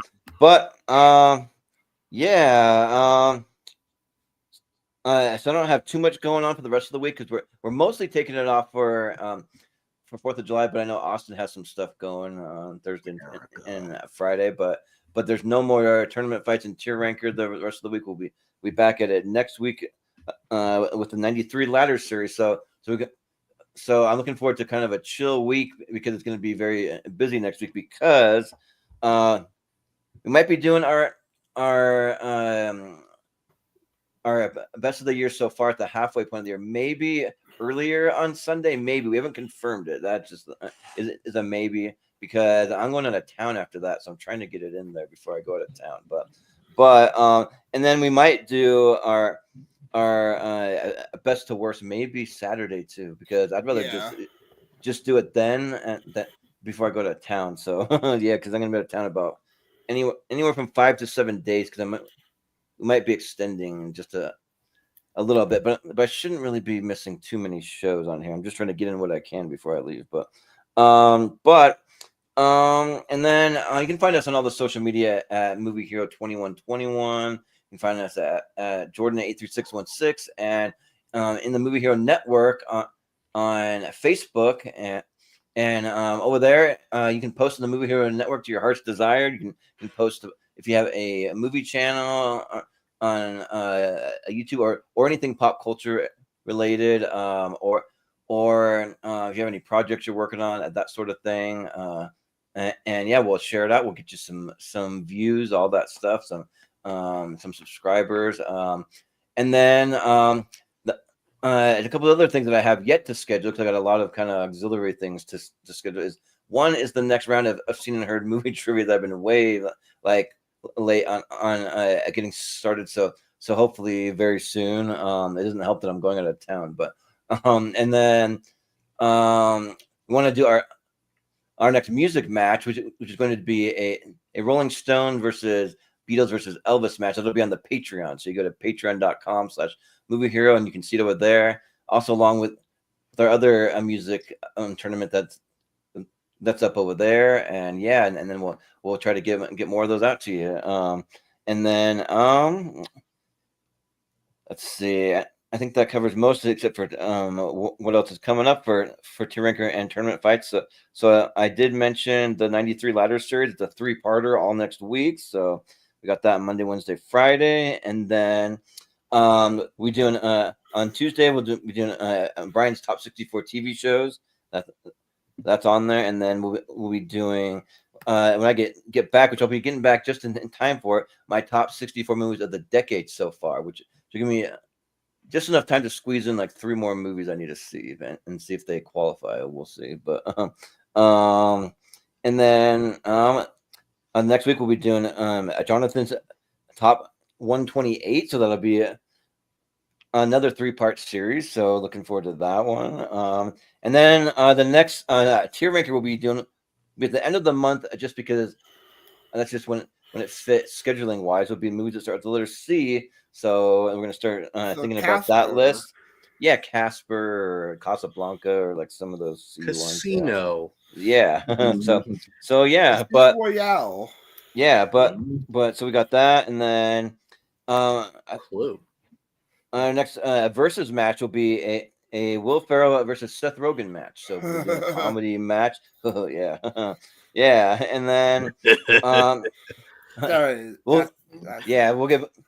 we'll get back into the mystery series like we did before with a bunch of different genres where we do 4 mystery tournaments followed by a championship. The next one will be a family movie. So I already got that list put together. So yeah, we'll do some family. Yeah, right. And the criteria is as long as it says family, on a flick chart, then it'll be eligible. But if it does not, it won't. So hopefully it'll be a little more picky than people just picking this shit for best or worst that they've been doing. Yeah, right. Yeah, like Casablanca. That's on a family. That will make a little more sense. Yeah. Yeah. Yeah. But who has sense also. Yeah, and then I'll just say that coming up like immediately after, I'll just throw in the bonus one. So we will have in August the 92 ladder series, and then starting in September, the next mystery series will be a sci-fi mystery series. So we'll be doing all so there you go. So that'll be fun. That's my jam. That's my jam there. Mm-hmm. But I was debating whether to to combine it with like sci-fi fantasy, but I think sci-fi can hold its own on a whole Fantasy series. is its own Yeah. thing. You should have enough Yeah. on flick charts where you can do sci-fi. And it'll be There's fine. so much Yeah. sci-fi out there. Yeah, Like there- all the yeah, there's Star so Treks. much. Yeah. Mhm. Yep, exactly. So, Star Wars. or like maybe Back to the Future. I think that's kind of sci-fi. That's Back to sci-fi. the Future is Right? sci-fi. Sci-fi. Yeah, 100%. Yeah. And we talked about one Yeah. of them, Blade Runner. Blade Runner 20. Yeah, yeah. Later on, yeah. Yep. So yeah, but I think that'll do it for us tonight. So yeah, it's a fun time. Hopefully, JPO can get his computer figured out. Hopefully, Richard can get his magpie figured out. Because we have magpies here, but the only thing I ever see is like a lone one sitting out on like a fence post somewhere. But we don't get them. Like No, that. they set up Like nests that. and like they Uh-huh. swarm people like they're assholes. Yeah. in Australia. That's what Yeah, they it's said. crazy. Yeah, Yeah. the birds. Yeah. Yeah. Yeah. But yeah, it's like an Alfred Hitchcock movie over there. Yeah. Birds, but which we didn't talk about tonight. Yeah, we did. yeah, right. But That would have been B anyway. So yeah, but we'll call it good there. So we'll say for Richie Goodacre, for Jonathan Caro, for Brian Nussbaum, for Austin Pez Howell, I've been Jordan, the movie hero Anderson, and we'll see you next time. Good evening. I'm Dr. Evan Brown. I'm standing on the parking lot at Twin Pines Mall. It's Saturday morning, October 26, 1985, 1:18 a.m. And this is temporal experiment number 1. This is the big one, the one I've been waiting for all my life. When this baby hits 88 miles per hour, you're gonna see some serious... You telling me you built a time machine? A DeLorean? This so-called Dr. Brown is dangerous. He's a real nutcase. You hang around with him, you're going to end up in big trouble.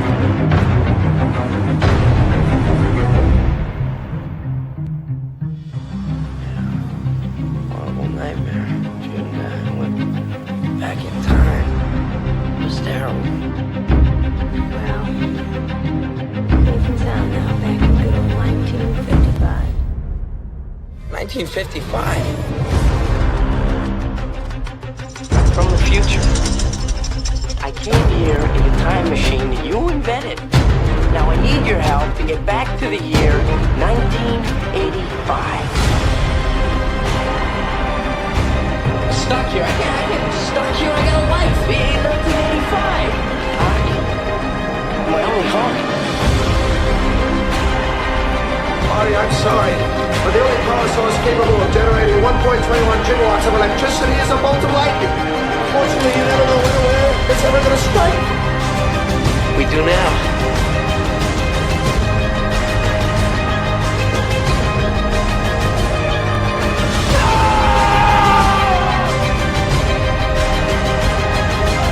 We're sending you back to the future. No McFly ever amounted to anything in the history of Hill Valley.